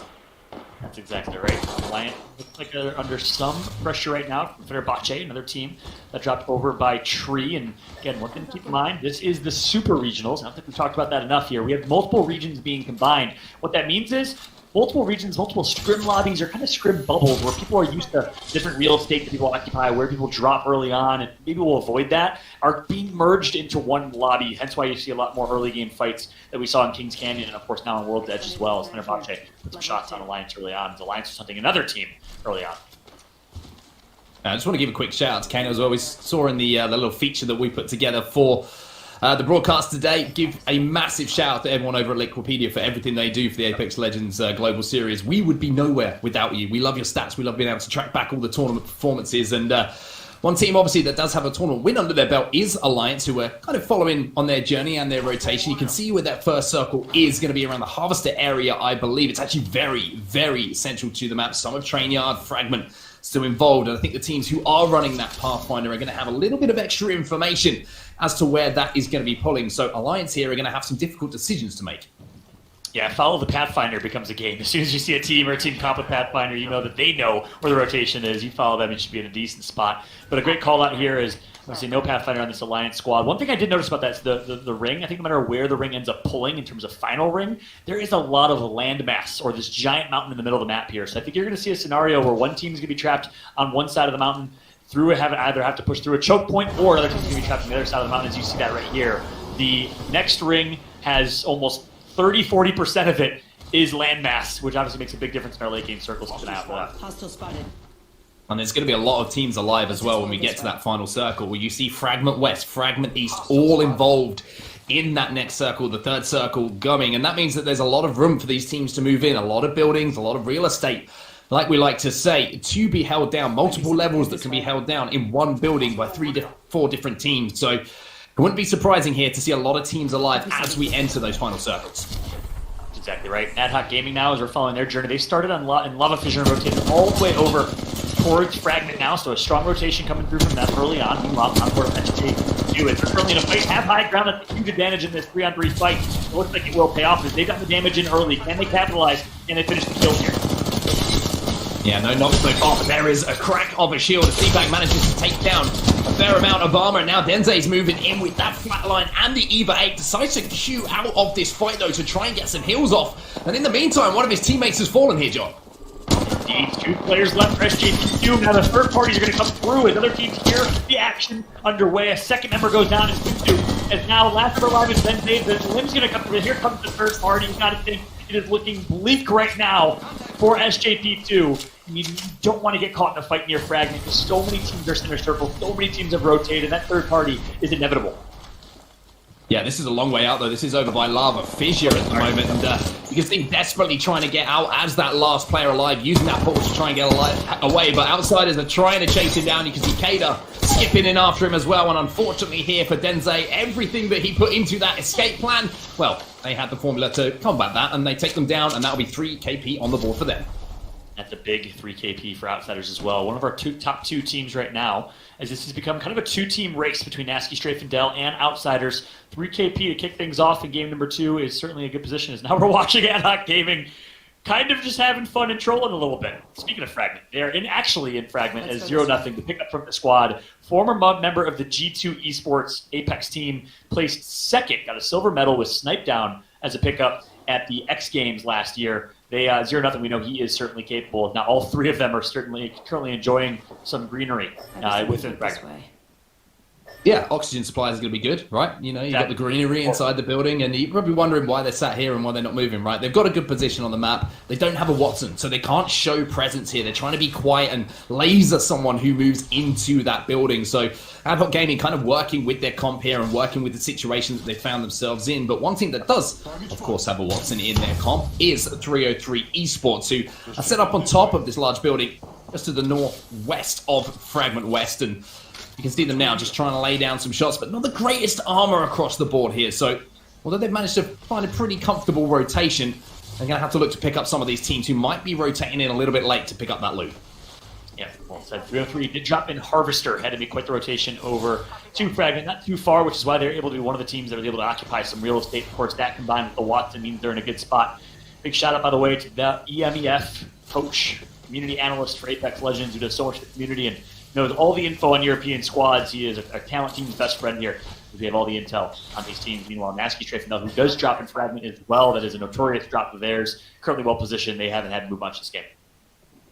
Yeah, they're feeling very, very comfortable. They're just chilling on the top of that building right in the middle of Fragment East, usually where that beacon is spawning as well. So they're going to know all the information that they possibly could want. NASA Esports also found their way into Fragment here, and just 2 teams dropped here as we have 2 minutes left on this second ring. And as I said, no real surprise to see that fairly comfortable rotations in for a lot of these teams into Fragment. But the beauty of this is when we have 18 squads remaining and we do see that pull to one side or the other here of Fragment, you are going to see teams have to rotate and take those fights. Exactly right. On board with Nasky, Strafe, and Dell. Right now, we just saw Major Pushers, one of our few teams that have 6,000 plus damage done so far. So Major Pushers have been putting in the damage. They've been trying to get as many kills, but they're not necessarily in the top 3 where they want to be in terms of score. Alongside Flavor of the Month and Outsiders putting in 6,000 plus damage as well. Currently on board with Outsiders as they are making the rotation from the thermal station side of the map Looks like they have a team behind them hunting. This could be a tough rotation for Outsiders. They didn't get the early rotation that they would have wanted, so you got to wonder in Game 4, is this an opportunity for Nasty Strafe and Delta to pull away? Might well be with that circle that they have been gifted as well, but Outsiders, the problem for them with that late rotation is there's so many teams already inside Fragment that means there's so many guns and pairs of eyes who are locating them as they try and locate their way into Fragment, and the only problem now is that they have one player alive. They didn't know where their shots would come from. There was a team behind them putting in those shots as well, and that's the difficulty, right? Rotating late, if you don't have any real estate in front of you you can think that you can take, and everyone's managed to beat you to the punch, then you find yourself in a position where you are under all sorts of crossfire, and unfortunately for them, that is exactly what happened. Yep, it was almost foreshadowing what I mentioned now. This is an opportunity for Nasty Strafe and Dell to pull away, as their opponent in this, top 2 in Outsiders, did get taken out early. So they get eliminated on the late rotation. That's going to cost them, opening up an opportunity for some other teams to maybe catch up to them, or Nasty Strafe and Dell to further their lead. They've been playing so well, so consistent. It has been so impressive. As now we're going to hop on board with Navi, another team that has high expectations coming to the tournament, but has not won an online tournament yet, I don't believe. So we'll see if they can do so here. Yeah, big elimination that as well. Like you mentioned, John, Outsiders obviously top of the leaderboards at the moment. That's going to open things up for Nasty Strafe Dell, for Gamba Esports, for Ad Hoc Gaming, the chasing pack to close that gap. Or also, of course, take over that first place spot. Ad Hoc Gaming still chilling, checking out the foliage inside this building here inside Fragment. And the problem is, as I say, they're showing absolutely no presence. So if nobody has seen that team is inside, if someone rotates in late and thinks, hey, we've got a free floor here, we can take this, they're going to walk into 3 different guns pointed at them, and that's going to be easy KP. That's exactly right. That's the tough thing about a Fragment finish, right? When the ring's centralized in Fragment, there's so many buildings, and teams that play central to the map, Epicenter, Harvester, of course Fragment, have an opportunity and have a clear advantage in that early rotation to claim that real estate, look as big as possible, as Girl was talking about in our later casts. Meanwhile, the teams that play far, maybe the outskirts, Lava City or other places, in a much more difficult position, as you're going to get third party easily on that rotation in. So what the show here is the Alliance now trying to do what they can to get that rotation, to make it through. Looks like they'll be able to for now, but they have to know a couple other teams are playing outer edge as well.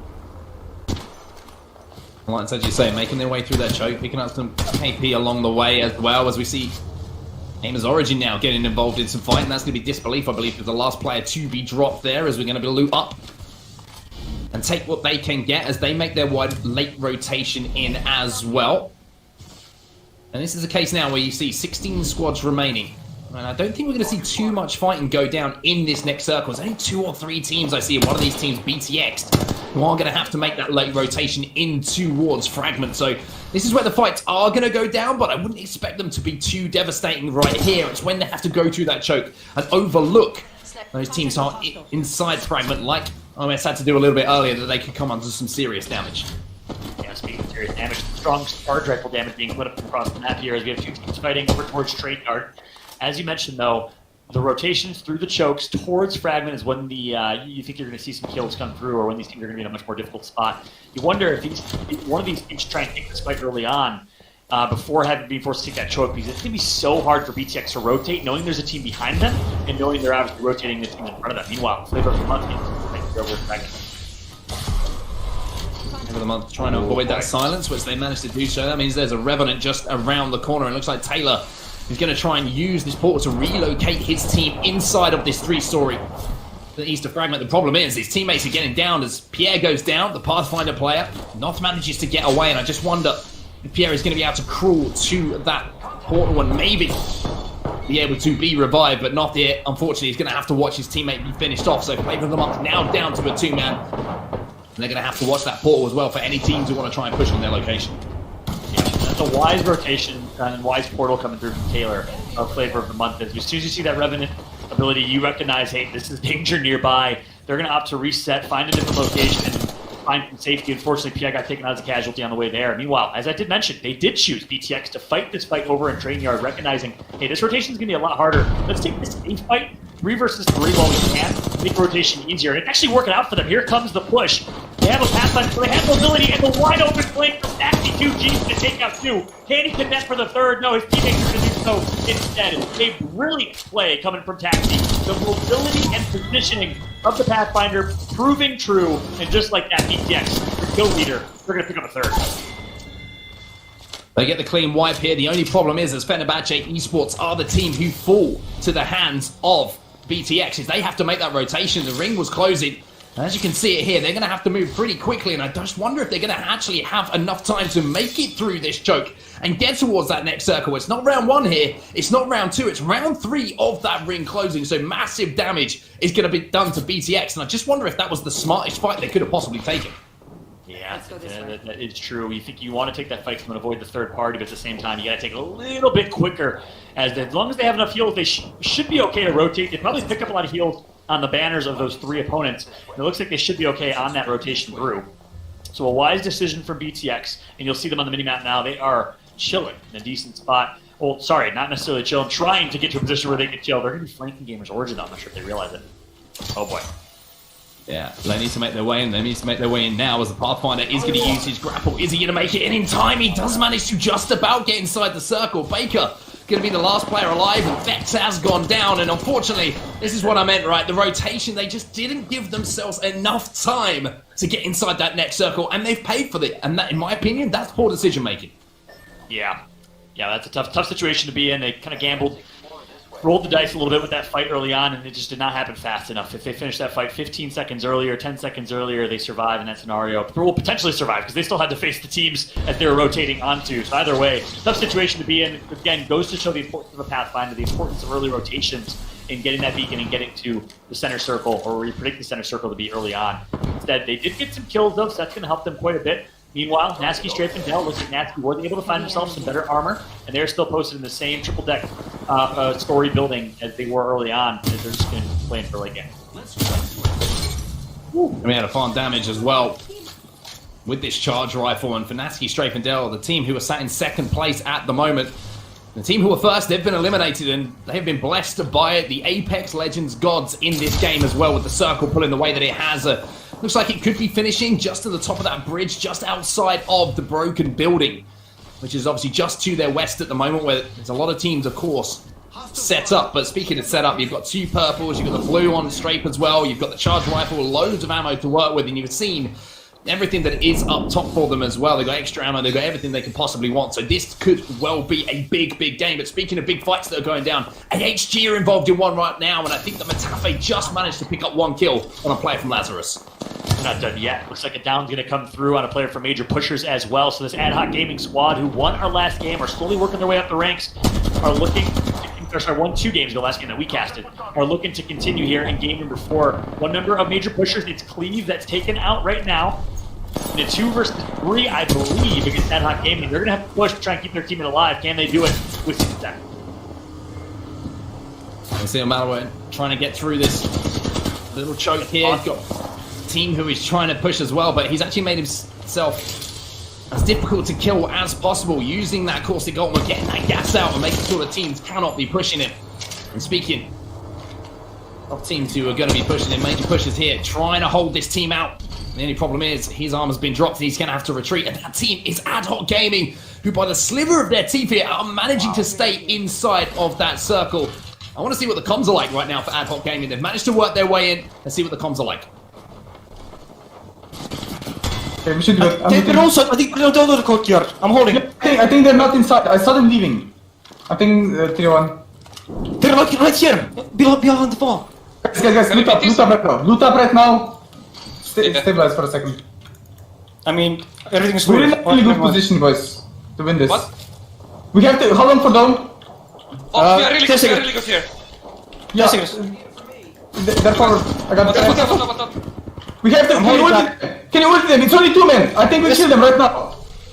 Get the gun, get the gun, get the gun. Fuck. I got the gun, fuck. Yeah. Unhappy I think we can just walk, climb hits. I can zipline it too. No hits, no hits. I think just zip forward, right, on height, and we just down there. Yeah. What do you think? That's what I meant. Play the card. Yeah. I mean, we have to kill the team on the left. Can we get out? We can go now. Go. Wait, take! Almost. Crack, caustic. Keep playing. Come with me, go through gas. They're leaving. Make it TP. One dead. Give him, not nice. Kill him. Watch your team there. Play this side, control the zone. People over there fighting other side, boys. Other side kills, other side kills! Nading. TP on us. There, low ground. Arcade. Hit him ahead. Stuck one. And John, an absolutely perfect example here of setting up a push, but more importantly, how to execute as well, as we see Kuya now landing some massive shots for AHG. And you love that listening in the comms. I love the decision to push the team of 2, recognizing they have the numbers advantage in that fight, and now they are just teeing off on different teams. They're going to find 2 more, rats right behind them. They're going to connect for some good shots. However, Top is going to go down. Your rep is going to go down, and perhaps a little bit of over-aggression coming through for Ad Hoc Gaming. They picked up the 2 kills. They get taken out in 6th place. Meanwhile, Nasky, Trape, and Del North still alive. Yeah, Nasky, Strafe, and Del would pick their moment to move across and put some damage down, as it's actually going to be TI who are involved in this fight as well. So we've got North, TI, and another team who are involved, and it's going to be Gazaz is trying to get some damage in before he has to grapple away the Peacekeeper in the hands of Dicky here, but the problem is he's not doing enough damage, but his teammates are there to deal out some damage as well. Surely this game has to be in the hands of TI here. Yeah, it looks a little bleak right now as Diki's going to back out and reset. We're also going to want those Peacekeeper shots back. Perhaps he's used to the Mastiff spread instead. Diki, last number alive for his squad, has an opportunity to heal back up. 2 squads remain. It's going to be Ziki fighting against an army of Gamers Origin members. I believe there's at least 2 of them alive. If there is, they're going to spot out Diki. Diki now between a rock and a hard place, and he's going to get taken out just like that. It is Gamers Origin, your champions of game number 4, a valiant effort coming through from Team Ziki and Third Impact, but in the end, Gamers Origin not on top. Yeah, Gamers Origin waiting for that precise moment again to be that third party who comes in and As you wipes mentioned, Gamers away. Origin bringing that top spot, but not to be undone, not to be outdone. Third Impact Black, 14 kills. Tom, the French. Yeah, 14 kills, fantastic game for them. A lot of points on the board for them. But GSD's right there. Gambit's still there. Ad Hoc Gaming, these were the teams over towards the top that you have to look out for. They're going to separate themselves even more. It's going to be up to these guys to continue to perform. It's their tournament to lose now. They're in a great position. They worked so hard to get to this point. I'd be surprised if we let these teams let it slip away out of their hands. They're going to come in so focused, so ready, knowing if they have one good game here, they're going to be the champs. Exactly, and I gotta tell you, this as a former player, as a caster, as a coach, looking at these overall points here, we're going off. Nasky, Strafe, and Del going farther, into those point leaders. Outsiders coming back at 52. So, you know, at this point, what are you telling your players? If you're coach, you're looking at those top 3. You're looking at the Third Impact Black, which made top 3 now. We're looking at a team that can go all the way. What are you telling those teams in 4th, in 5th, in 6th place? What are you telling them going into Game 5?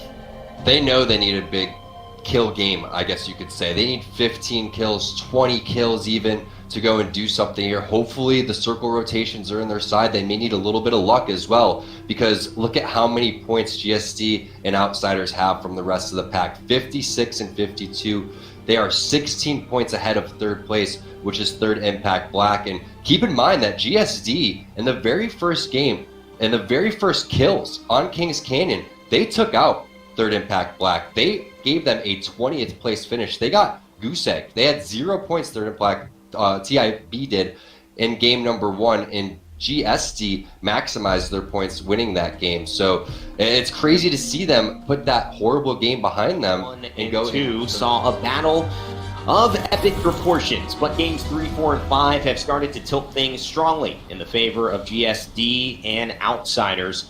Third Impact Black 12 points behind those 2, and of course 16 points behind number 1. And so it is really a 2-horse race, but that could change, especially if somebody has a big game here, and of course if things happen a little bit differently with more aggression towards the landing spots. But so far, a thermal landing for BTX, Taxi, Baker, and of course Dex, and they will be isolated by themselves here for now to loot up this entire area and make their way to zone, which looks like it will be on the northern side, so a little bit of a trek for them. But oh wow, it seems like Outsiders are in a pretty decent spot to be able to manage this one. GSD, I've seen scrim a lot, and they are really familiar with that final zone there that we just seen on the map. I am so excited to see what this game brings us, to see if they can do that rotation and hold their position as they normally do in those scrims. Girl, a big story to look at too is Alliance. This team has been so innovative in Apex Legends and the way that they've brought Caustic into the meta and now are kind of almost the first in Europe to bring Revenant as they fire along the alternator, and that starts to do some big damage there. We talk about the buffs. He's already got a level 3 extended mag, and that really highlights what this has been doing in this new season. It is a more consistent, it is a not necessarily harder hitting from burst perspective, but as far as consistency and impact over the course of a fight. And that alternator is definitely getting its value there. Unfortunately, we're seeing, I believe this is Kauai team go down pretty early there over on the side of Fragment, but Alliance continuing their fight with the Revenant, looking to push, and that will be a full team wipe to start near Tree, and that is the way they need to go. As I had just started, but now kind of finishing the toss and back to you, have not qualified for September. They haven't even qualified for this tournament. They had to work their way through the qualification process, girl, and so Alliance innovating, and at the point of this last game, with a big one, could actually guarantee themselves a spot in September. Alliance definitely has the potential to earn third place. They're sitting at 29 points, and third place after that last match was 40 points, so they're going to try and get as many kills as possible, I'd say, this game. They're a team to watch for sure. And of course, they do have to look out for AHG, for the course Gambit, who's currently sitting third with a 10-point lead. Gambit, this dead inside, finding a nice kill on the Nasker, another EMEA representative coming into this interregional lobby, and that could just be the end of it. It is 18 squads left. It looks like that was a potential down, but no, it's just Imoha and Dictator and Mo looking to maybe poke in on this and get involved because they know that there does need to be some type of big movement for them, who find themselves in 19th place overall. It would take quite a movement for them to get into the top 10, but it's not impossible, as right now I think that threshold is 18 points and they have gotten 7. Yeah, they're not going to take any risks. They're going to take every risk to get their third player back into the game. They need to do whatever they can to have any advantage possible over the other team. So they're going to try and get that revive on the Watson here while they're getting shot at from this building by Na'Vi. Na'Vi has really good armor right now, really good guns and positioning for this end battle. Faizu, 9 Impulse, Claws, the well-known players within the scene, and it looked like, oh no, Nasser are going to get taken out by them, and that should do it. Nasser not qualifying this time around. For the next one, they will have to work their way in, but they have been very, very good in their region. It seems like they will be able to make this if all goes according to plan, but that will be the end of this story for them in SC number 2. Meanwhile, Outsiders, one of the teams we have to keep a look at in second place, looking obviously for first if they can. Only a 4-point differential, girl, between them and Nasky Strafedel, and in a pretty decent spot so far. Yeah, they're definitely in a decent spot. They have a lot of cover under the bridge, and they're not so far away from the end zone. Maybe they're going to be able to get some kills on the teams rotating into the zone. We'll find out shortly. Back to GSD. Yeah, you go ahead on GSD. I was just going to ask a question about it, but what were you going to say? Oh, no worries. I was just going to say that they found their end zone spot, and they're camping up. They're placing Watson traps. They're going to try holding that particular position where they were at.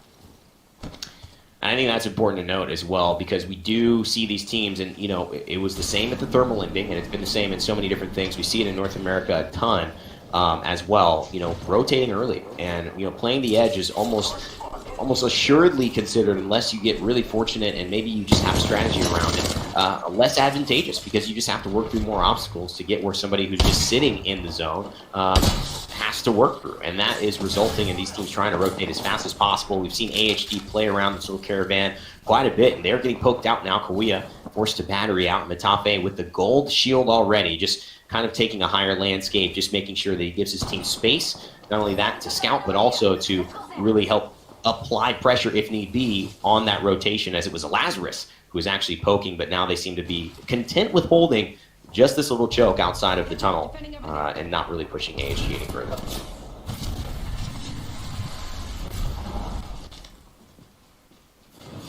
AHG getting pressured a little bit, but they're finding their spot. They're trying to find a place to rotate in.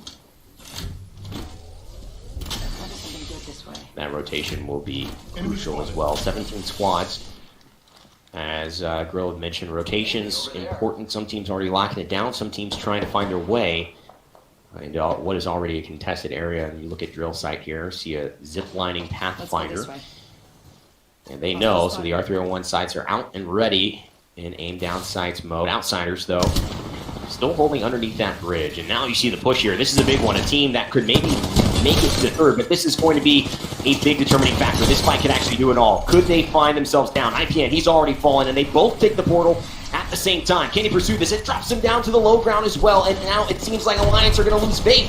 It's all up to ALGS here. Can he do it? Can he get the reviver? Is he just going to try to dip here, as it is Taxi who ends up trying to find the damage, and he is so close to being able to finish off ALGS. He's going to go into the scout. The extra movement, and of course, the delay on the activation is not going to hinder him quite here. It's actually going to help get around that corner and maybe pop that med kit, but he decides, no, let me not do it there. Let me just get some extra space. And it seems like for now, he has made it alive and kept Alliance's hopes at placement points, at least, alive in this last game. Yeah, that was a really good escape. He used every cover that he could. He perfectly timed his Q into going into safety. It's a good escape. Hopefully he can get those placement points that he needs to get third place. And Alliance actually the second place team in terms of damage. We were looking at these numbers, but as far as overall damage done in this game, they are right behind GSD by about maybe about 900 damage points. So this team has been very, very effective in pushing at using that Revenant. And I think now, that story of Revenant is really over. And unless banners can be gotten in some amazing achievement, we're going to see Alliance trying to play for maybe some cheat kills on the edge, maybe some placement points, just hoping they can somehow get lucky and get that third place. But top 10 seems pretty secure for them as the way that they're headed as we head over here with LG Sanya Rugby, and of course, Sanya Suya. They were putting a little bit of pressure, but then they ended up deciding that they want to rotate. They want to get closer to the end zone. They're pretty far right now, and they're going to prioritize rotating over poking, getting some damage, and potentially dying outside of the ring. You see the scouts here. Oh boy, girl, Gambit looking good right now. 2 golds. Artico's like, can I get in on this party? I don't know what's going on. You guys both have gold shields. I've got a white. Can somebody help me out here? They've got a pretty rough rotation if they want to go towards that opposition. So they're trying to just get some poke, maybe open something up. I think the best way to get him geared, I would think, girl, is really to try to push a fight, maybe win that with the gold shield advantage, and then maybe hook up Artico there so you can all be at a high level going into this late game. They're playing around the edge zone of survey camp, so they're not too worried about getting into a fight yet. They're probably going to wait for the zone to push in before they do so. But now for SJP2, fighting in the tunnel near train yard. Or not near train yard, sorry, Skyhook. But you're right. I mean, fighting here in this, and they're a team that kind of needs it in last place as far as points go. They are indeed. Both with Gibraltar teams, both very strong. And shots hitting on Lazarus, but Lazarus trying to reply back. Savage, he is just getting down, but he still has 1 health left. You can see the Wraith trying to just escape there. He's using the Gibraltar shield to his benefit, but that is going to be Lazarus, I believe, who falls, and it is maybe AHG on the other side who actually is going to continue this fight here. There's another party showing up, and it is Matape, Kuya, and 0-0 who are looking to finish it off, have the last word in this sentence, so to speak, and put a period on it as well. Nice R99 spray. The EVA 8 is going to come out to look for the finish. He gets the down on a side back as well, and they are still chasing, but you could say for now, AHG have almost assuredly at least won this skirmish. Unfortunately for SJP2 there, they stayed in the tunnel too long. They knew there was a third party coming, and then they got caught out. And I want to talk about something that you mentioned. Girl, you had mentioned 2 Gibraltar teams. And we don't often talk about this macro, this idea of like, what do these teams look like as far as their roles? But what does this team look like against one another? I mean, is that Gibraltar fight any different? you know, and how do you really manage something like that in such a tight space in the tunnel? Is it a matter of who throws their dome shield first that losing that fight? Yeah, you gotta make split-second decisions because if you threw your dome first, you're the one that has to worry. Do you push their dome? Do you go back? You gotta make those decisions for yourself. How much poke you can get in. If you get a lot of damage, if you get it down, then you could then push into their dome. It's a really tough situation, and those tunnels especially, those are really difficult to fight in because you could get pinched from either side. They're very dangerous situations. So you could see what just happened. Yeah, I mean the danger is clearly there for these squads, and you get a kind of an overview of who's alive in the lobby right now. Flavor of the month, Ad Hoc Gaming. You see 303 at this point, losing Clone, but Bambino and Haraka still alive and well. So 15 squads still involved. This 303 now continuing that fight with Flavor of the Month. But right now, we are looking at Rugby and Kasanya. Zani W just trying to hold it down. Kasanya has done so much in this community, in this scene, and now just trying to keep it going. But it seems like it's going to be a tough one to finish off. He goes down, and Rugby goes down as well. That's Danny W out, and it's AHG who end up getting involved with that yet again. But Taxi is also there, and look at this, Baker, he's got himself a Kraber. This is AHG and BTX now who want to decide, are they going to continue this fight? And it seems like AHG say, yes, girl. They are trying to push and gain high ground advantage. We're all in an open field right now, and it's going to be really tough for these teams to get into the zone. I think right now they should be prioritizing not fighting, but trying to get out of that fight and rotating as safely as possible. Kuya, he hits a grapple, but he goes down at the start of it, but he still carries the distance. So with Taxi being traded, does this provide a little bit of time to get Kuya back up, get that Pathfinder grapple back, maybe get a little bit more rotation? Taxi getting res right now, and that should maybe, you would assume, give time for AHG to do the same on their end. But Baker looking to just look through and try to surveil any of these boxes. Can he provide himself with a better shield? He can. Can he get some more shield bats as well, some more ammo? He's loaded up 300 in the R301 tank, and so he's going to be looking fine heading into the top 10, as all of these teams look to do. But a huge fight happening off your screen. It is Gambit going down to Flavor of the Month. And so this is a potential story to follow here, girl, because they were coming into this lobby at about 8th. And obviously Gambit sitting at about 4th. And so only a maybe 13-point difference with Gambit out now, and a lot of kills on Flavor of the Month side. This could be interesting. Here we have GSD holding their position that they've been in since nearly the beginning of the game. Doing a little poke damage on the team on the house in front of them. But they're not trying to get into a fight. They're trying to stay in this game as long as possible, and they're going to get their kills in the late game. They're not worried about kills because they've already got all their points. They just need to stay in this game as long as possible and then win the game. And you can tell GSD, you know, they are kind of content to do what they're doing because they are in such a strong position right now. But look at this, Flavor of the Month going down. Oh, and this could be bad. Tai Sheen and RPR getting kills onto Notha, kill Anna down. So that's going to at least put them at a disadvantage. Right now we're following along with Third Impact, and they are also finding themselves in a tricky position here in this lobby because they are currently sitting in 3rd place. But the thing is, TI as Third Impact actually ends up being in a great spot with how the 4th place team in Gambit is already out. So they don't have as much pressure coming from behind, and they just have to get a good placement, get a few more kills. I think a top 5 would almost guarantee them a spot in that 3rd place. Yeah, I agree. I think they just have to watch their back, stay their ground. They have a great spot, and they'll be able to secure themselves that 3rd place. Well, we've got 10 squads remaining, and look at this, BTX as well. 5 kills for Taxi. Oh, this is big because now they've got 2 gold shields. They've got Vex with The Gibraltar, who already takes 15% less damage from bullets, doesn't get slowed by the bullets. He's got the gun shield as well. The dome shield. He's got a lot of defense, and he's got a purple, so doesn't really need the gold. He's already got a lot going for him at this point. So this is a great team to keep an eye on, unfortunately. They are not in a very good position to take anything like a top 3, but they are in a good position to stay and at least claim a higher position in the top 10, which would guarantee them a spot heading into the next SC number 3 here. Flavor of the month, they did lose Noth, but Jay and Taylor are still alive here. So the dream is not dead quite yet for this one. They have a very interesting spot on this Roth, and ooh, he takes in a lot of damage there, but they're okay. They're safe. That team is too far away to do anything to them. They're in the next zone. Maybe they could wrap their way into the final zone.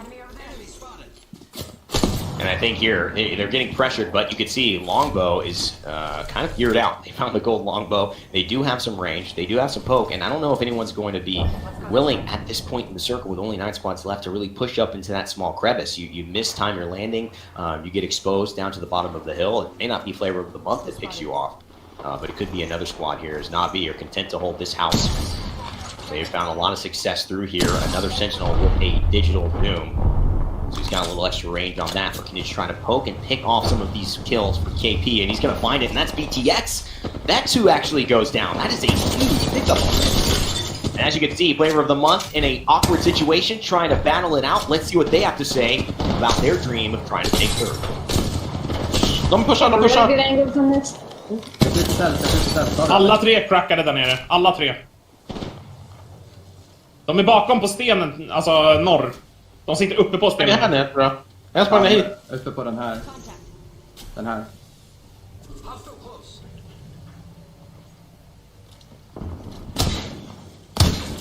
Vad ska vi göra för att ta oss in här nu då? Solon är inte död än. Är det han de skjuter på nu eller? Någon Eller- dog, tror jag. Okej, okej. Eller den Ah, jag har inte med cells. Här ute är fight! Crackade en. Watson är crackad. Flasha bara. Nice.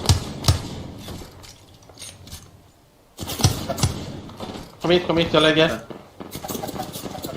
Tror vi får gå på toppen och så får du bara försöka få fram någon sipp eller någonting. Ja, den. Ja, Ska vi splitta oss? Kan vara värt. det har varit att försöka få in Snake, ja. Lägg en till. Shield cell here.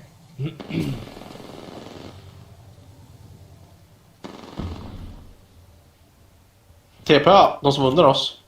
De som under oss TPade in. Hit, jag tror vi klär här nere. Over there. Let's go this Ett lag är där.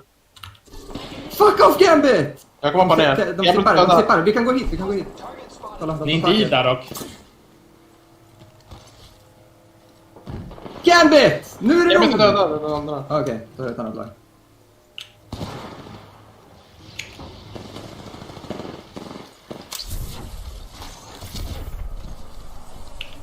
Oh. De var under.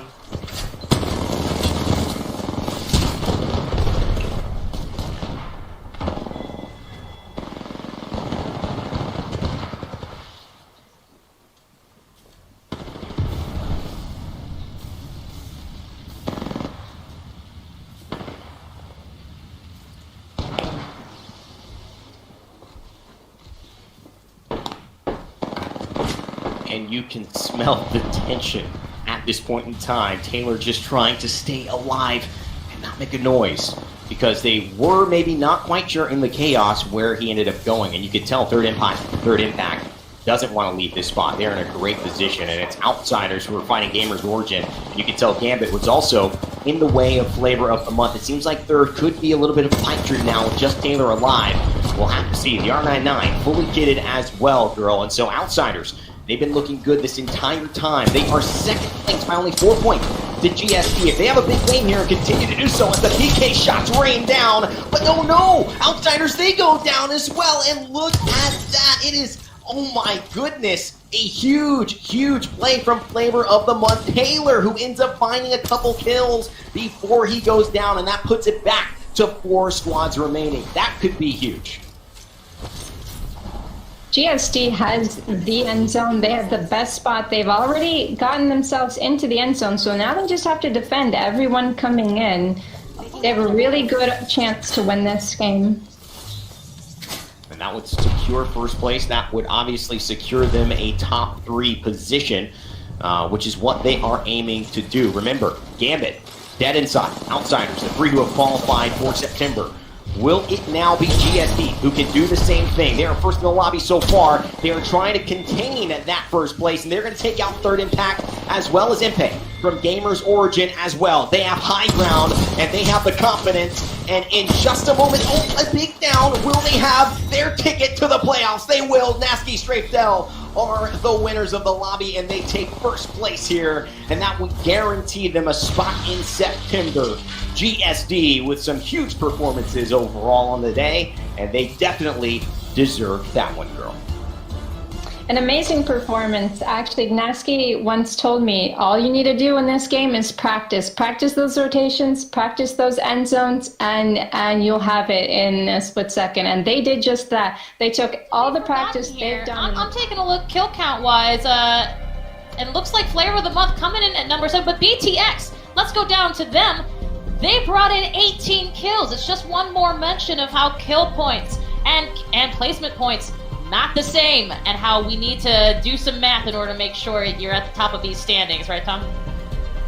No doubt about it. We were talking about which team is going to play spoiler, and it ended up being Baker, Taxi, and his squad, BTX, taking down Ad Hoc Gaming, taking down numerous foes on the way, just absolutely obliterating any chance for these teams to make it into the top 3. You know, GSD was loving what they were seeing in the kill feed as they were just slow playing over towards the Skyhook side, saying, guys, this is our chance to win.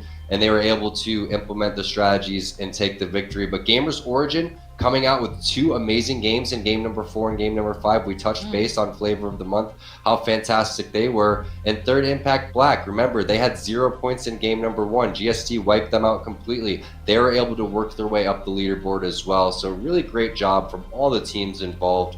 And I'm just really impressed with the way that these guys are playing. 100%. Let's take a look at those overall standings, because that is where the money is made. Nasky Strafendel, a very healthy lead in that first position. A very healthy win, 79 points up against Outsiders, and then Third Impact Black and Gambit Esports. Now, as a reminder, and I think you mentioned this earlier, we've got reminder that Outsiders has already made it into our next round. Gambit already made it into our next round. So we have now Nasky Strafendel and Third Impact Black both getting some nice prize money, as well as making it into our playoffs automatically. That's gotta feel good. Yeah, and 79 points for GSD has to feel good as well. I mean, you play 5 games and you get 80 points virtually. That's just phenomenal. 2 wins throughout all of that, it's not easy. We were talking about how we think that there's going to be a different winner for every single game. They proved us wrong there. And it's just a great performance. Again, Third Impact Black, we can't talk about these guys enough.